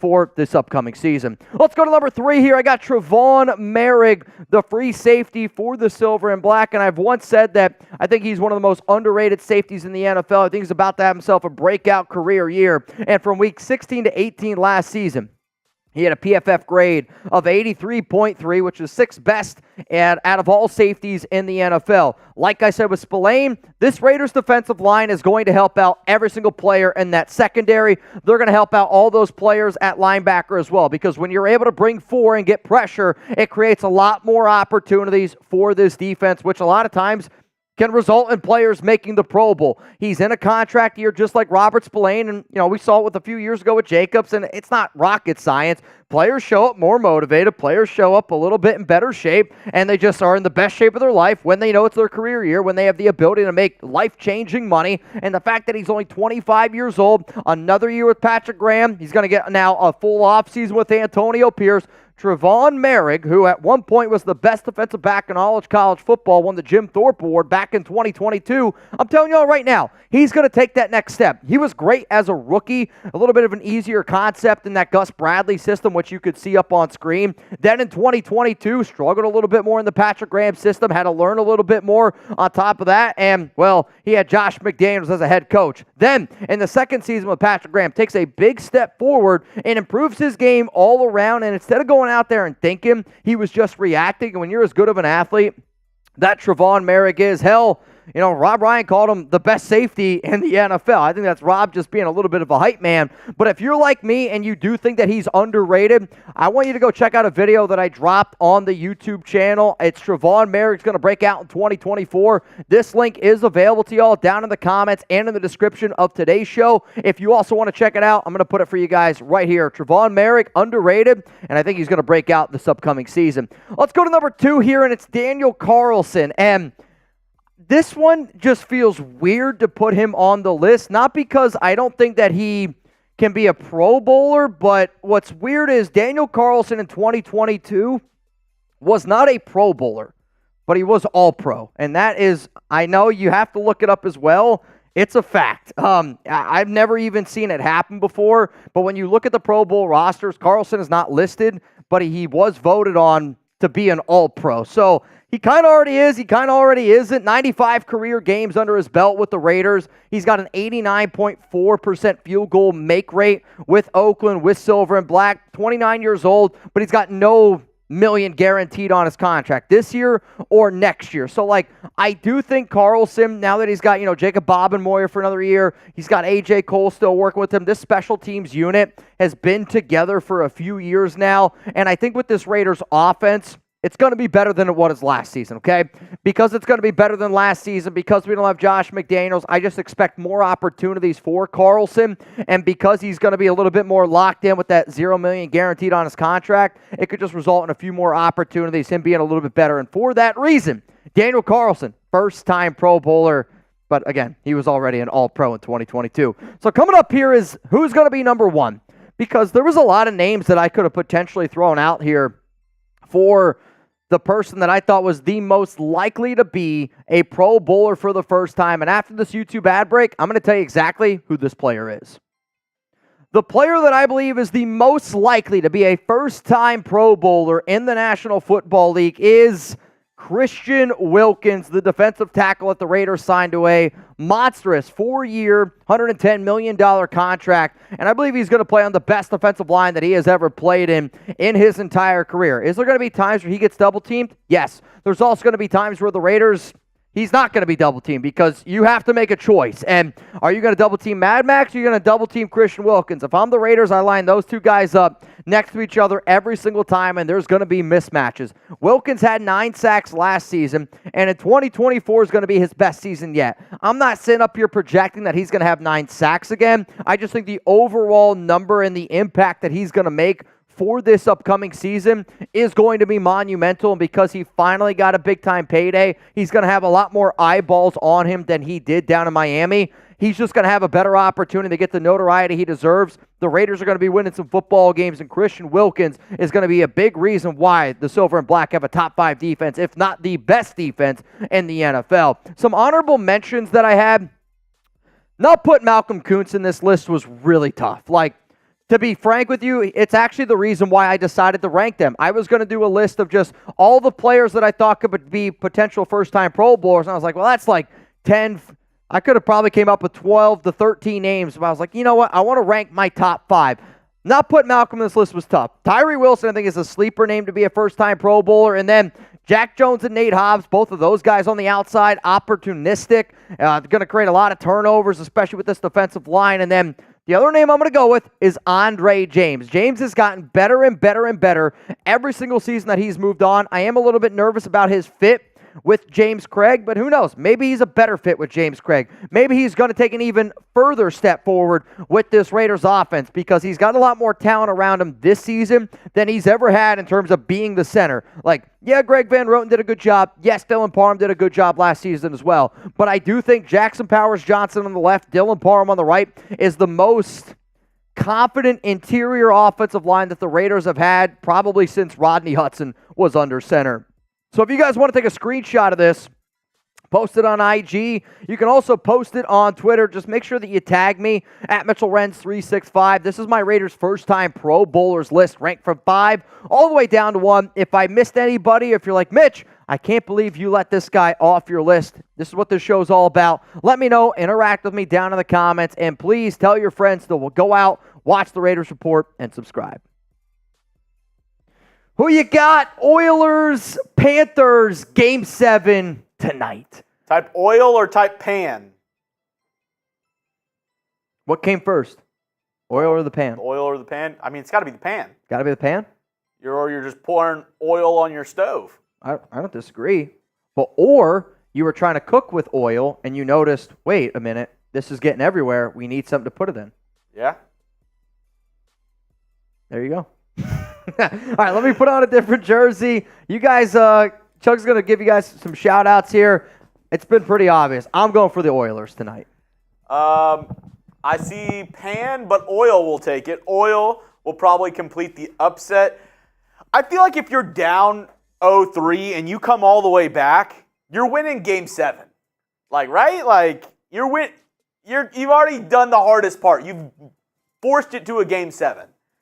I feel like, or then I don't know. Does the pressure kind of go back onto the Oilers of now you have to complete this massive upset or not? I don't know. Rolly's been a part of a very elite few club of being a fan of a team that was down 0-3. Up 0-3. Yeah, the point you just made of making it all the way back from down 3-0 to 3-3 and then winning Game 7, not always the case. That's the ball stuff. So do you think the pressure now goes back to the team that is come all the way back? Because I feel like I'll tell you, it's Game 7. If you're a professional athlete and you've been in this many games, if you're the Panthers, yeah, you might feel extra pressure, but at the end of the day, it's Game 7. Everybody's going to feel the pressure. If anything, Game 7's the one game you got to treat like the most normal game of the year. Rolly's got to have some mental strength tonight. Got a big game. Big game tonight. Yikes. Oh, so Good luck to you. Good luck to you, ma'am. all right. I'm going to go with the Oilers tonight. I see a lot of people also saying, Mitch, you should have put Malcolm Kuntz in that list. The other reason why I didn't put Malcolm in that list is because I think the other part you have to think about with Pro Bowlers is the position they play. Pro blowers. Pro blowers, excuse me. I forget. Who was the one that started that here? I don't remember. But, I actually don't think that the NFL is going to put Max Crosby and Malcolm Kuntz both in as a Pro Bowler. Jacob can't get right. Appreciate y'all, too. Like the defensive end, it's harder to get in to be an edge than I actually think than a safety. I think there are better edges in the NFL than safeties. So because of that, I put in a guy like Merrick. I thought it would be a little bit easier for him.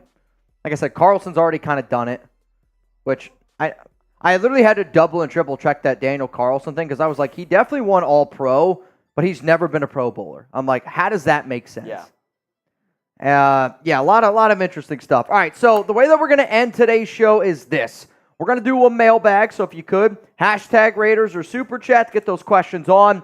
We've already had a few hashtag Raiders, so if there's any that you want to revisit or use, please don't be shy and do so. We also got a lot of other good Super Chats in there, so please, we're going to stack all these questions up, and then we're going to run through them. I'm going to answer them, but if you want to see your question on a Raiders Report show in the future, this video technically is going to be going out tomorrow morning for all you people watching this live right now.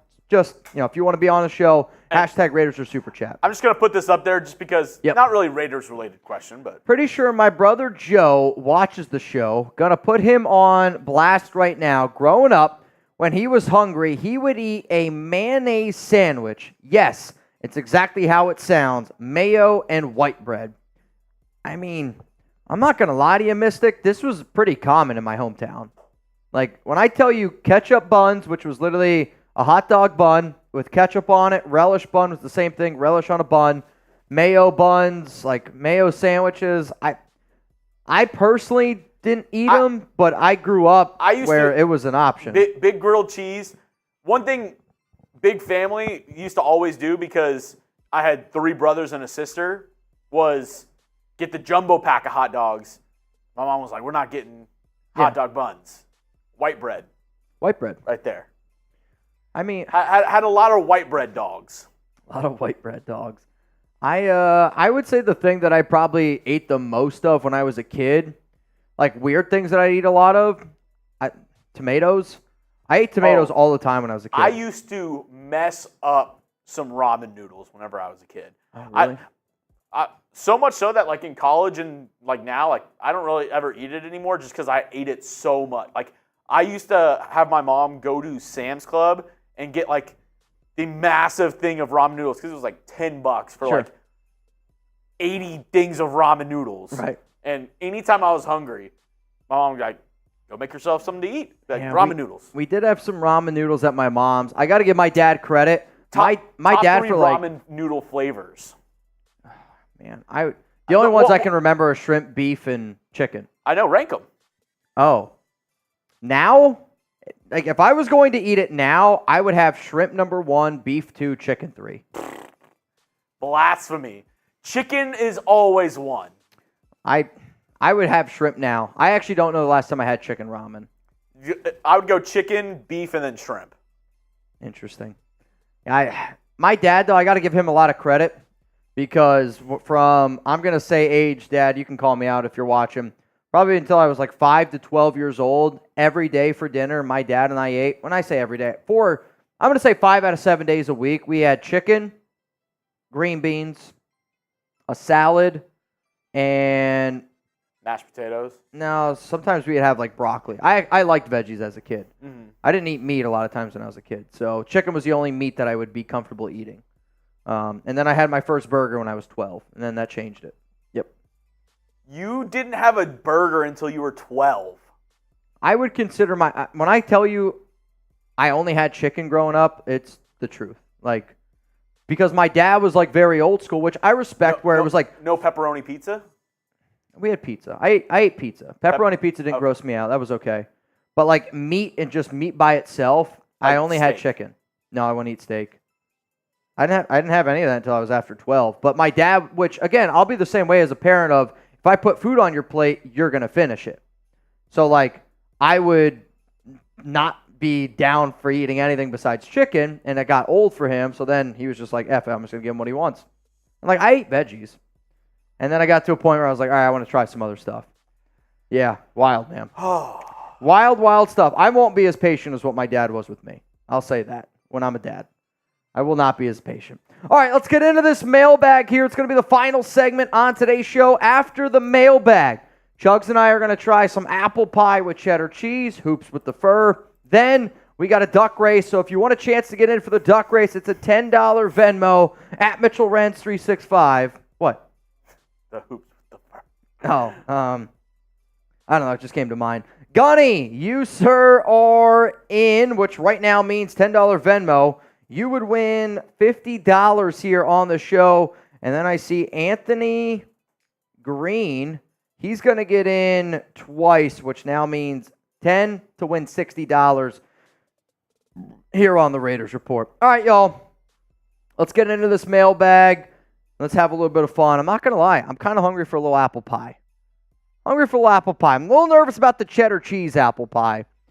I'm also excited for you to try the apple pie. I baked it yesterday. I baked it. I bought it, but I baked it. So I basically made it. That's how it works. All right, let's rock. It's mailbag time here on the Raiders Report. Use hashtag Raiders or Super Chat to get those questions featured on the show. If you're wondering where are these questions from, they're from our live show on Monday, June 24th. And if you want to see more mailbags, Mount Raidermore asked me, the Silver and Black Hills asked me, click that like button, because as long as these videos keep getting good like numbers, around 1,000, we're going to keep making them here on the Raiders Report.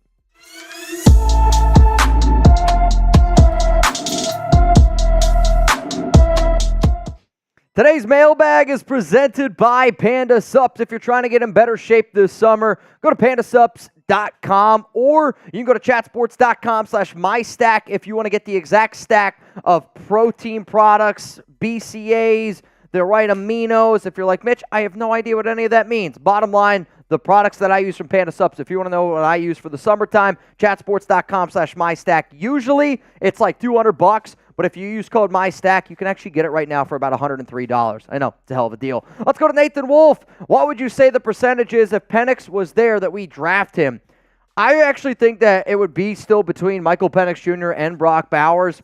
I do think that the Raiders would have leaned towards drafting Penix. Now, if you were to ask Telesco and Antonio Pierce, they probably would say that no matter what, we were going to take Brock Bowers. I do know for a fact that the Raiders were never going to trade up for Penix because they even thought that 13 was a little bit too high to select him originally. But now I think when you see how the draft went, I would imagine that they would probably have taken Michael Penix over Brock Bowers. What up, Cameron? I'm happy we have Bowers. I'm happy that we have Bowers, too. I mean, Bowers to me is a legit tight end, wide receiver threat. And when you really think about the Raiders' entire plan, right? And they've kind of stuck to this plan of they went out, they got Getsy, they're trying to build an offense, they knew they wanted to do a lot of 12 personnel, and they wanted to try to confuse defenses. With a player like Bowers, with the 12 personnel that we're going to run, we might not be the best offense, but we're going to confuse a lot of people out there, man. Mystic, when we make the playoffs, the league will know whose game this is with everybody. Saying LV, Raiders, yeah. I think that one was from Chuggs right there. I do think the Raiders are going to be a sneaky team. Hell, I put out a video earlier, I want to say 2 weeks ago, that you should bet your house on the over at 6.5 wins for Las Vegas. I mean, this is a team that hasn't finished in last place in the AFC West since 2018. They got 8 straight wins against the Broncos. They were 3-1 underneath Antonio Pierce last season against the AFC West. The Raiders don't have a sexy offense because we don't have a sexy quarterback. I mean, Gardner Minshew and Aidan O'Connell, they're sexy, right? But I'm talking about their play on the field. Where this defense, this offense, I'm telling you right now, the Silver and Black are going to shock some people. Hell, I also put out a video of why you should put some money down on Antonio Pierce to win Coach of the Year. Let's go to my brother here, Noah Santana. Would it not be the best case scenario for Gardner Minshew to start and have AOC learn this whole year in order for him to have a chance to have the best opportunity for success? The reason why that I don't agree with this standpoint is because if Aidan O'Connell's not good enough to beat out Gardner Minshew now, then, the Aidan O'Connell experiment to me should just be done and over with. The reason why I do think that best case scenario for the Raiders is that Aidan starts is because that actually adds value then to Aidan O'Connell overall. Like, if Gardner beats out Aidan, Aidan's value is done. Like, no team's ever going to give you anything for him. If Aidan goes out there and he proves that he can be the starter and that his upside is even higher than Gardner, then you can potentially have a franchise quarterback on a rookie contract with the team that they have around him. I want Aidan to be the starter. I just think that Gardner's the better QB, and he's going to end up getting the job. Let's go to JC. Who makes a bigger impact for the Raiders this year, Jacoby or Brock Bowers? Oh, man, it's a hell of a question. I'll say in the stat sheet, okay, the receiver that ends up getting more numbers this season, I do think Jacoby has more receiving yards than Brock Bowers. And the reason why that I say that is because it is very difficult for a tight end in year one to put up numbers, and that's just kind of it's what it is in the NFL. And you kind of saw Mayer, you have to learn a totally different game. You also have to learn how to block. Now, they're going to line him up at slot. They're going to use him in a lot of different ways. The player that I think might have the bigger impact, like on this offense, creating more chaos, I'll actually say is Brock Bowers. But hey, you guys can let me know down below, who do you think is going to have the bigger impact for the silver and black? And you know what? If you're okay with it, I'm going to make this the pinned comment on today's show. Type 89 for Bowers. Type 16 for Jacoby. Who's going to make the bigger impact this upcoming season for the Raiders? You could type realistically both of these numbers. I do think Jacoby's going to have more receiving yards. I also think he's going to have more targets this season. He's also going to be a big, impactful player in the running game because he's a physical receiver and, he's not afraid to get his nose dirty. But then also Bowers, I think, is going to cause more confusion. I think he's going to cause more chaos for a lot of these defensive coordinators out there. Both players, I think, are going to be somewhere around 700 receiving yards, maybe 800 receiving yards, 5-6 total touchdowns. Let's go to B-Ray. Who has a better career? Tucker or I think you mean Jacoby Myers. It's Jacoby Myers, where I do think Tucker is the secret weapon for the Raiders, and he's going to be a very interesting decoy that they're going to use him a lot of. If he ends up being like the main punt returner, the main kick returner, and ends up turning into a Pro Bowler, then maybe the answer is Tucker. Maybe I'm totally underestimating these new kick return rules that we have yet to see. But just overall opportunity, usually when I get asked these questions, I bet on opportunity of which player do I think has more opportunities with the football in his hands. To me, Jacoby's going to get way more targets than Trey Tucker from top to bottom. In fact, I would be shocked if Tucker had more than 500 receiving yards this season. And if Myers doesn't get to 500, it's because he ended up getting injured, which... Again, Tucker, good player. Jacoby, though, is just going to be a bigger focal point on the offense. If you want Raiders content all year long, and I don't care if it's June, July, with the fact that we're getting Raider fans to watch this show 4 days a week when we go live just shows the dedication that the Silver and Black have. But then I also know that a lot of other people are busy. We put out videos every single day, and if there's breaking news, I got you covered. If it's a mailbag like this, I got you covered. We're going to stay interactive. No matter what, we got the videos here, and the people that I know that are watching all the time, they're a part of the Noti Gang. And the Noti Gang is the people that try to get in the comment section as soon as I drop a video. So if you're one of the first 5 people that comments on a video that I drop, you might see yourself on a future shout-out Noti Gang list. Let's go to Jacob H. What's up, man? Do you feel that Tyree is going to have a breakout year or another first-round bust from the Raiders draft office? I do think he's going to have a breakout year. And this has been a player that we've been very excited about. Chug's a little bit higher on him than I am. Now, I do think he's going to have opportunities. I hope that he plays defensive tackle and he goes out there and plays a little bit of edge. But this is a freak athlete. Like, I actually think if you were to ask Max Crosby who is the better athlete, Max Crosby or Tyree Wilson, I think Tyree Wilson is actually the better athlete. The problem is Tyree hasn't put it up here together, and he hasn't, figured out his craft yet. If you want to check out a video where I put down a lot of things, like where I'm literally saying, I'm putting the NFL on notice, I believe Tyree Wilson's going to break out. I'll do a better job after this live show to put the link for you guys right here. But if you want to check out a video I did on Tyree Wilson, why I think he's going to break out and really shock the NFL, I'm going to put that video right here. It's also going to be in the comments of today's show. Let's go to my man, Crosbula. What's going on, players? Who will be the best Raider next year and why? Also, FKC. I mean, it's Max Crosby. Max Crosby's always going to be the guy that I bet on as the best player because he's the best player on the field. I think some people want me to say Devonte because Devonte is the Raiders' second best player. He's not going to put up the numbers that a lot of people want to see.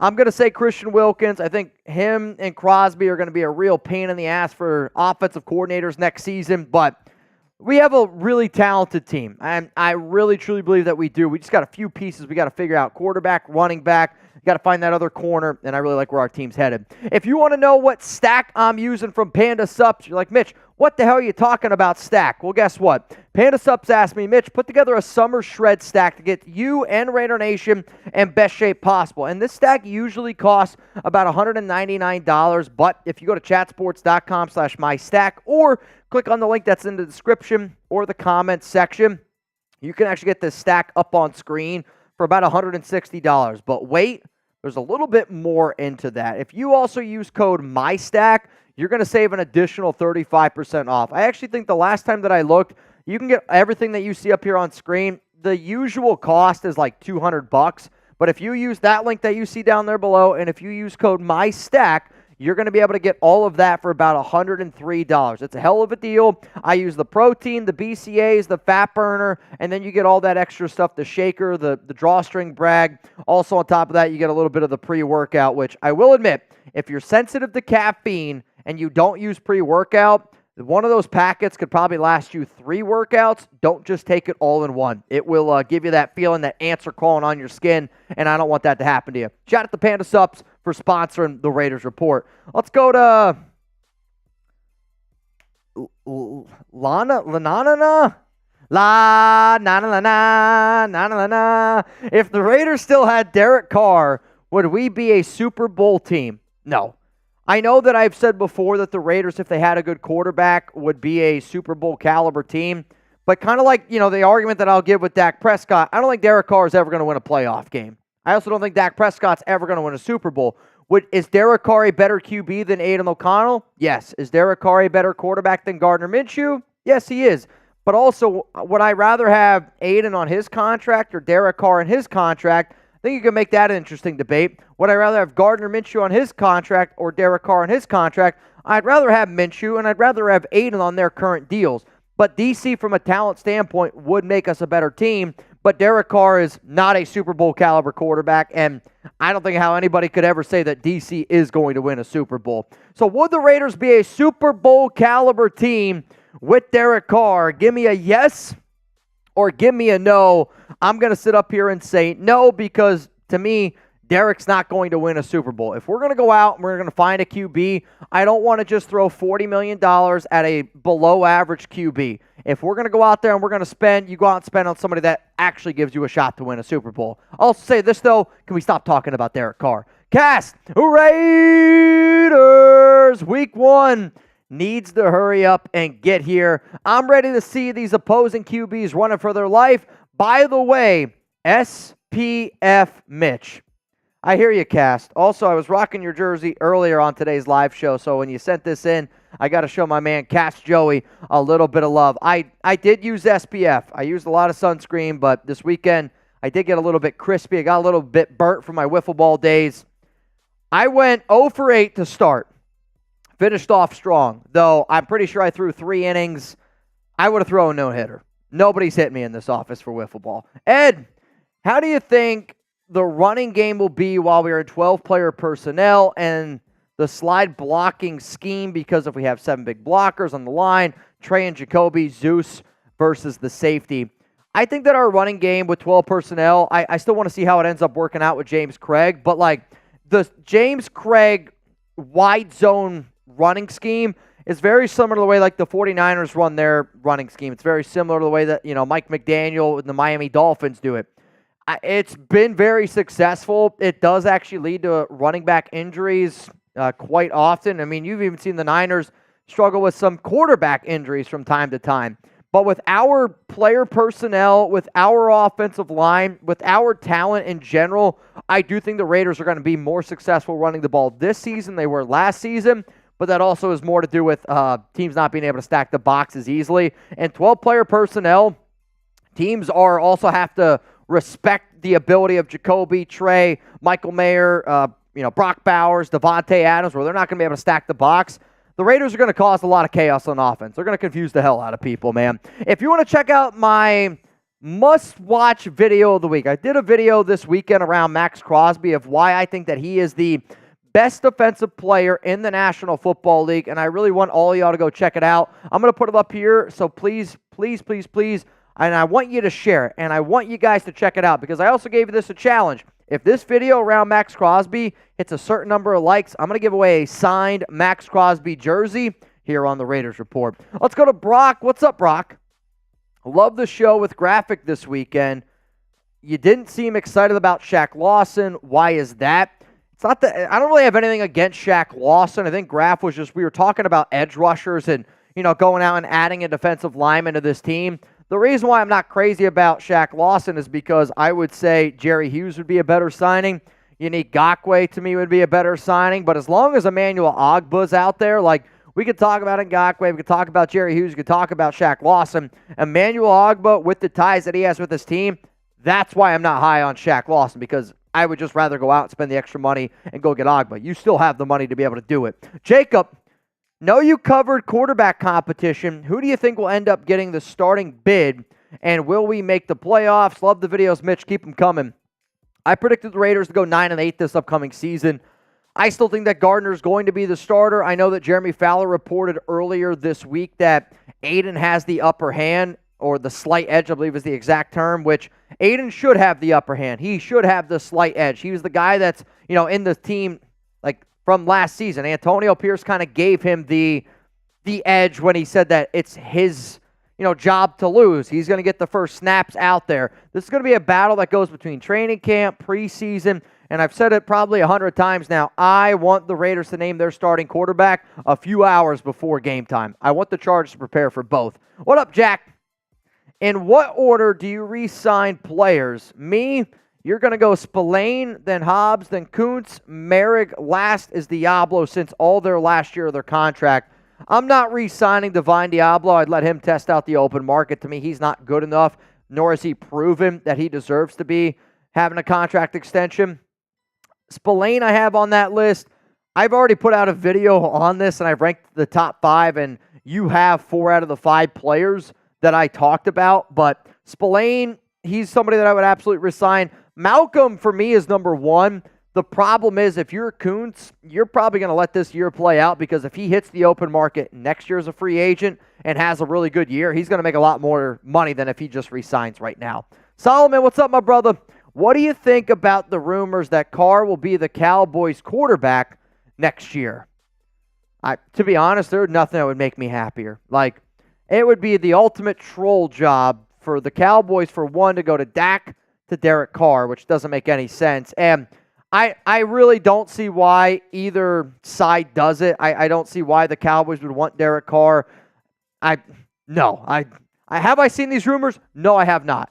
This would be shocking, but I'll tell you this, it would make me LOL like you cannot believe, man.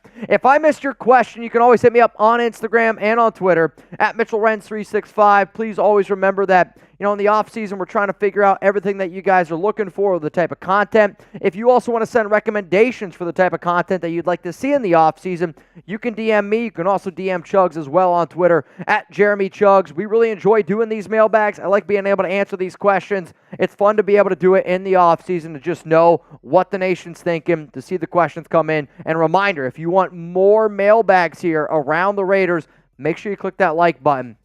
If we get to 1,000 likes, or close to 1,000, we're going to keep the mailbags rolling here. Mount Raider Moore and the Silver and Black Hills want it to happen. So if they want it to happen, please, let's make it happen. All right, Chuggy Bull, final call to get in, $10 Venmo. I'm going to go heat up that pie for us. All right, you're going to heat them up both at the same time, or one and then the other? Either one.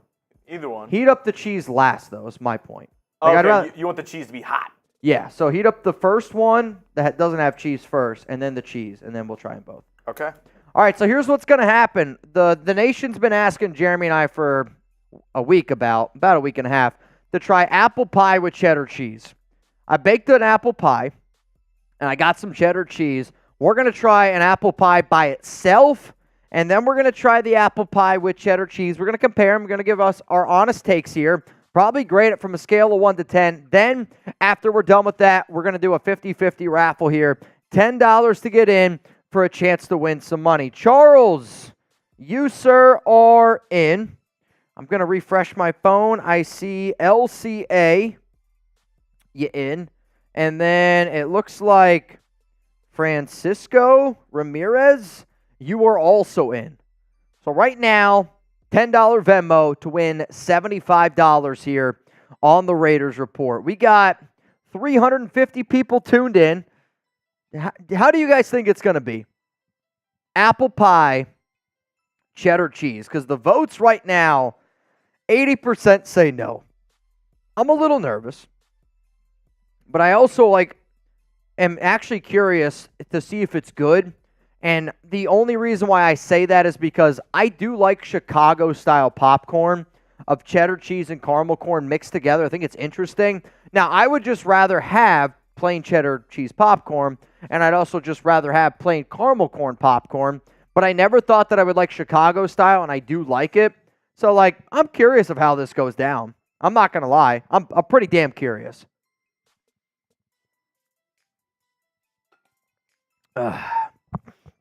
Live Oakland. The comments that you put in sometimes got me dying.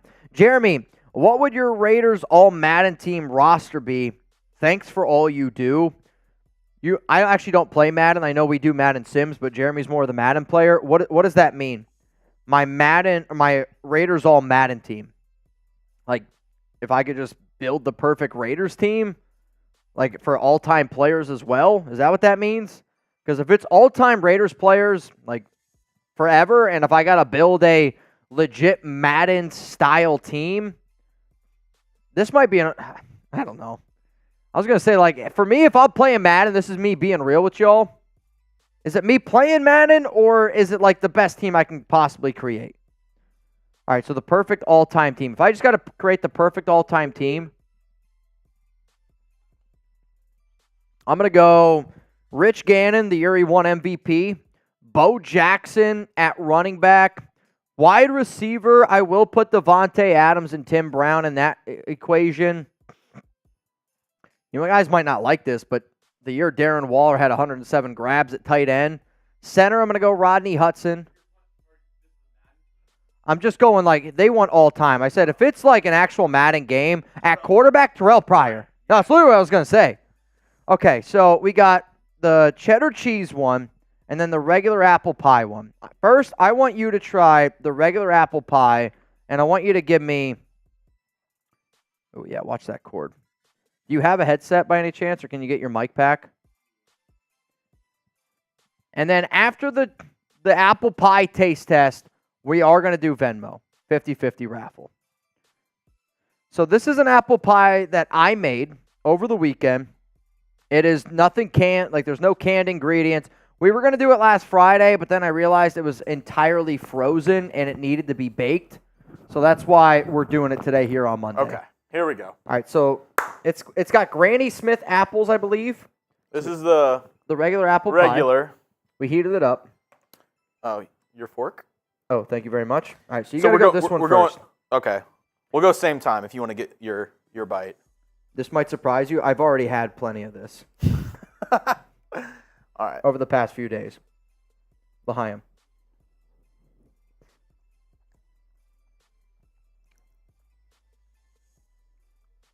Good. All right, 1 to 10.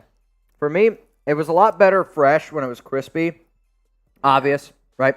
That's a 7, 8 out of 10. I was legit gonna say 7.5. Okay. It's good. I've had better apple pies. Yep. It's good though. It's not overly sweet. If I got this at a restaurant with a scoop of vanilla ice cream, no complaints. Yep, totally agree. All right, now this is worse. Where's the cheese, Danny? It's on the apple pie. All right. I don't think I'm slipping on Jim Otto. From a statistical standpoint, Rodney Hudson's the best pass blocking center the Raiders have ever had. All right. And if I'm going to build a team right now, I'm going to build a team that can pass. Cheddar cheese on apple pie.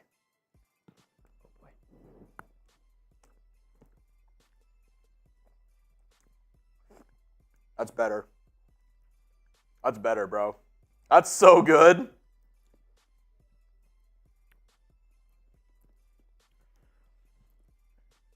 I'll say this.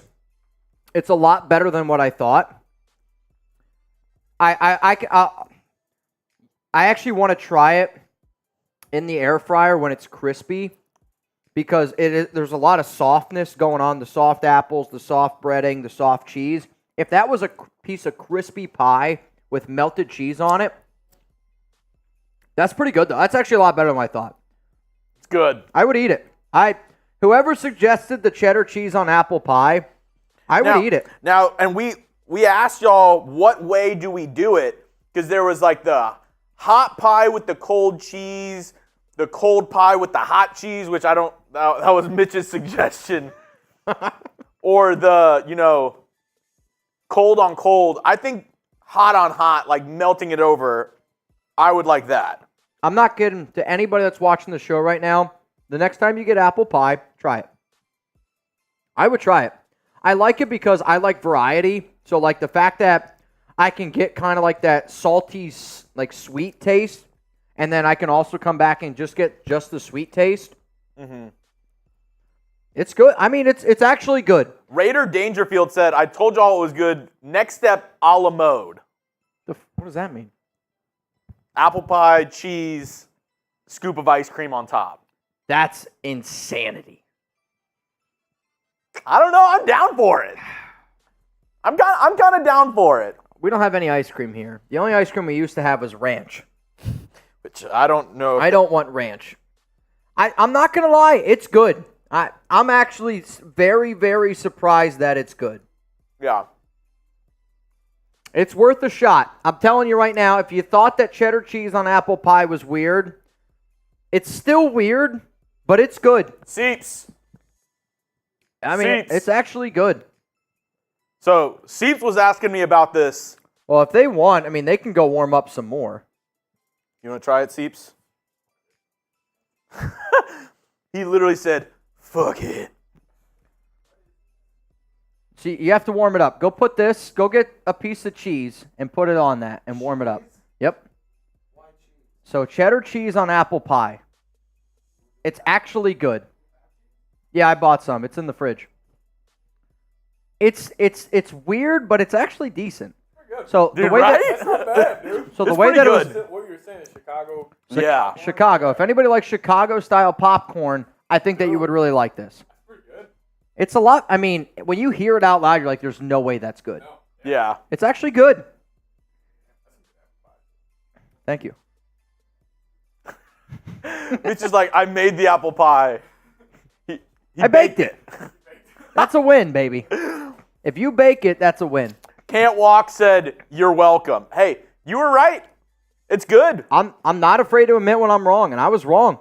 I was wrong to say that this was not going to be good. DK, would you try cheese on apple pie? She's giving me a hard no. If anybody wants to, Trace is going to pull up here real quick. I actually had some friends from Baton Rouge, and they had like a regular stack. What is that? Did you even melt it? Put in there for 15 seconds. So that's a no. I mean, look at the cheese. It's not melted. Trizzy? Thoughts? It's not bad. I actually knew people. I knew a family in Baton Rouge, and their daughter would do Granny Smith apple slices with cheddar cheese on it, and that would be her snack. That's kind of, same thought process. Yeah, the maid reminded me of that. I mean, it's good. I'm telling you right now, to anybody out there, you should try it. Absolutely. Would you do other pies with cheese? Like, would you try, meat pies. Would you try, Would you try a hamburger pinwheel? yeah. Would you try peach cobbler with cheese on top? I was going to say, would a cobbler taste good with cheese? I don't know. I mean, I honestly, yeah, I might try it now. I'm going to go home. I'm going to tell my mom to put some cheddar cheese on apple pie and try it. She's going to look at me like, what are they doing to you down in Texas? It's good. It's not bad. Good job, guys. I still would rather have the regular one. I think I might go for the cheddar cheese one. I want to try it with a crispy pie, melted cheese. That's the key. Yeah. It was too much soft. Like if you could get it to where you're baking it. Yep. And well, this would Did I have tell you to, that I baked that one? yes. Okay. Well, I guess this would have to mean everybody wants cheese on their pie. Yeah. But if you could bake it and the last minute of it baking, you just like a little bit of cheese on top. Or you bake it, let it cool off, air fry with the cheese on top. Yeah. Now, we don't have an air fryer. Maybe someday. Maybe someday. One can only hope. One can only hope. All right, y'all. Let's do this 50-50 raffle. I gotta get home and watch the Tennessee baseball team bring home a natty tonight. I was gonna watch the Oilers come back from 7. Oh, technically down from 3. Game 7 tonight. Mindy says you got to try it with cold cheese. I don't know. Just doesn't sound as good to me. I'll try it with cold cheese after the show. How about that? I had quite a bit of apple pie last night. I baked the pie and I told myself I'm going to bring in the entire pie. I brought in half the pie. I brought in half the pie. I mean, that's my problem. I know it's sitting there in my fridge and I'm like, that sounds really good. I also made some coffee ice cream and the creamy, very good. This almost makes me think, would other pie cheese combos work? Cherry pie with a piece of Swiss on top. I do love Swiss. Maybe, I don't know, blueberry pie with a little bit of goat cheese on top. Goat cheese I actually think would be good. I got to sneeze. Bless you. Thank you. Goat cheese I do think would be good. I love goat cheese. Goat cheese is phenomenal. We got Richie Renz, my dad, in. Blueberry cheese and feta. Amy, in. Or blueberries and feta. Yeah. And then Carlos Rodriguez is in. $10 Venmo. Right now you would win $90 here on the Raiders Report. Chuggs, I'm going to send you the list of names. Got them to you. Jack Kinna, what list are you talking about? What list? You Who? said Raiders.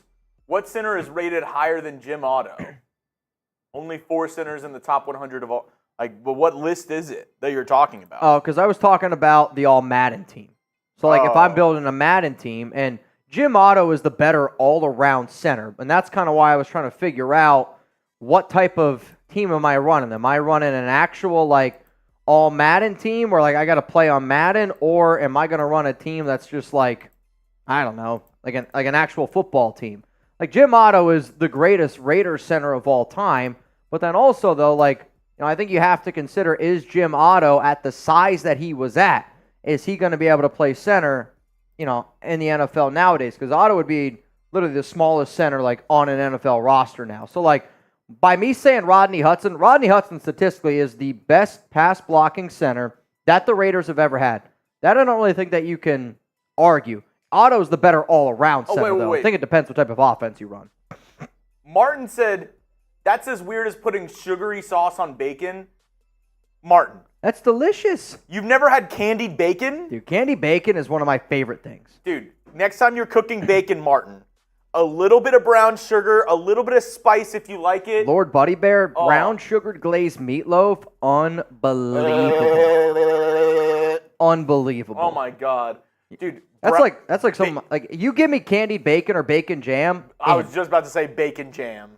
I'm telling you right now, if I'm reading the menu and I see bacon jam, chances are I'm getting it. Martin saying hard no right now makes me want to do the loudest Eagles screech in USA chant right now. Yeah, Martin saying hard no, but he's all about tea and I don't even know. Blood sausage. What's the toast that they eat, or they just eat all toast? Toast. What do people in London eat? Maybe that's the problem. You gotta try it, Martin. I'm telling you, you gotta widen your horizons, buddy. Seriously, Martin. I'm actually a little bit disappointed. I'm a little bit disappointed. Adam, bacon jam, it's delicious. It's gotta try it. Sugary bacon condiment that usually goes on a burger or something. Oh. Bacon jam on a burger is your best friend. Best friend. All right, I'm gonna look one more time here. That's like being oh no, I would never have ice cream with apple pie. It's actually unbelievable. All right, there's many names that I don't have in this. I just refreshed and I got some. So I see the last name that I have in here, Carlos, Amy, Rich, Francisco. I need Anthony Marigil twice Okay. in. I got Not So Common Raider in. And then Rafael Murillo in. Rustin Long in. I am Punchy in. So 100, 110, $120, if my math is correct, is going to the winner. I just need to be able to confirm that. 100 and... All right, so 115. Oh, I am Punchy. Okay. Patrick B needs 2. Patrick B. Now the winner gets 130. Patrick B. Cool. Also, I had some people ask me if I was also going to do a show with Wasted this weekend. I'm going to talk to Wasted. I was live for like 3.5 hours with Graf on Saturday. Chuggs decided to pull up too. It was a really cool show. If you want to watch it, we had some fun, had some good laughs. I am going to try to do a show with Wasted, though, this weekend. So I'll be able to keep you guys up to date on that a little bit later on in the week.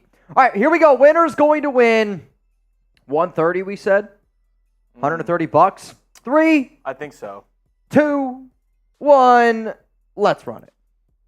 Winner gets $130 here on the Raiders Report. Patrick B., Rob Fravor out to a good race, and Justin Gilbert would say, Rob Fravor and Patrick B. out to a good race.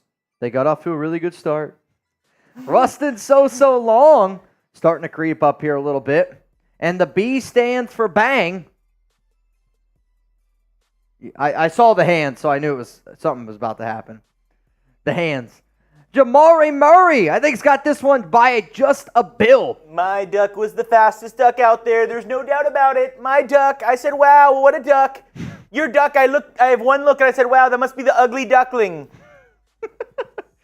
Justin Gilbert might win this.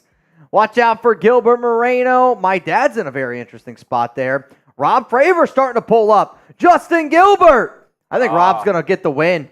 Rob's going to get the win. Just like 2020. Rob Fravor with the win. Justin Gilbert saying it was fixed.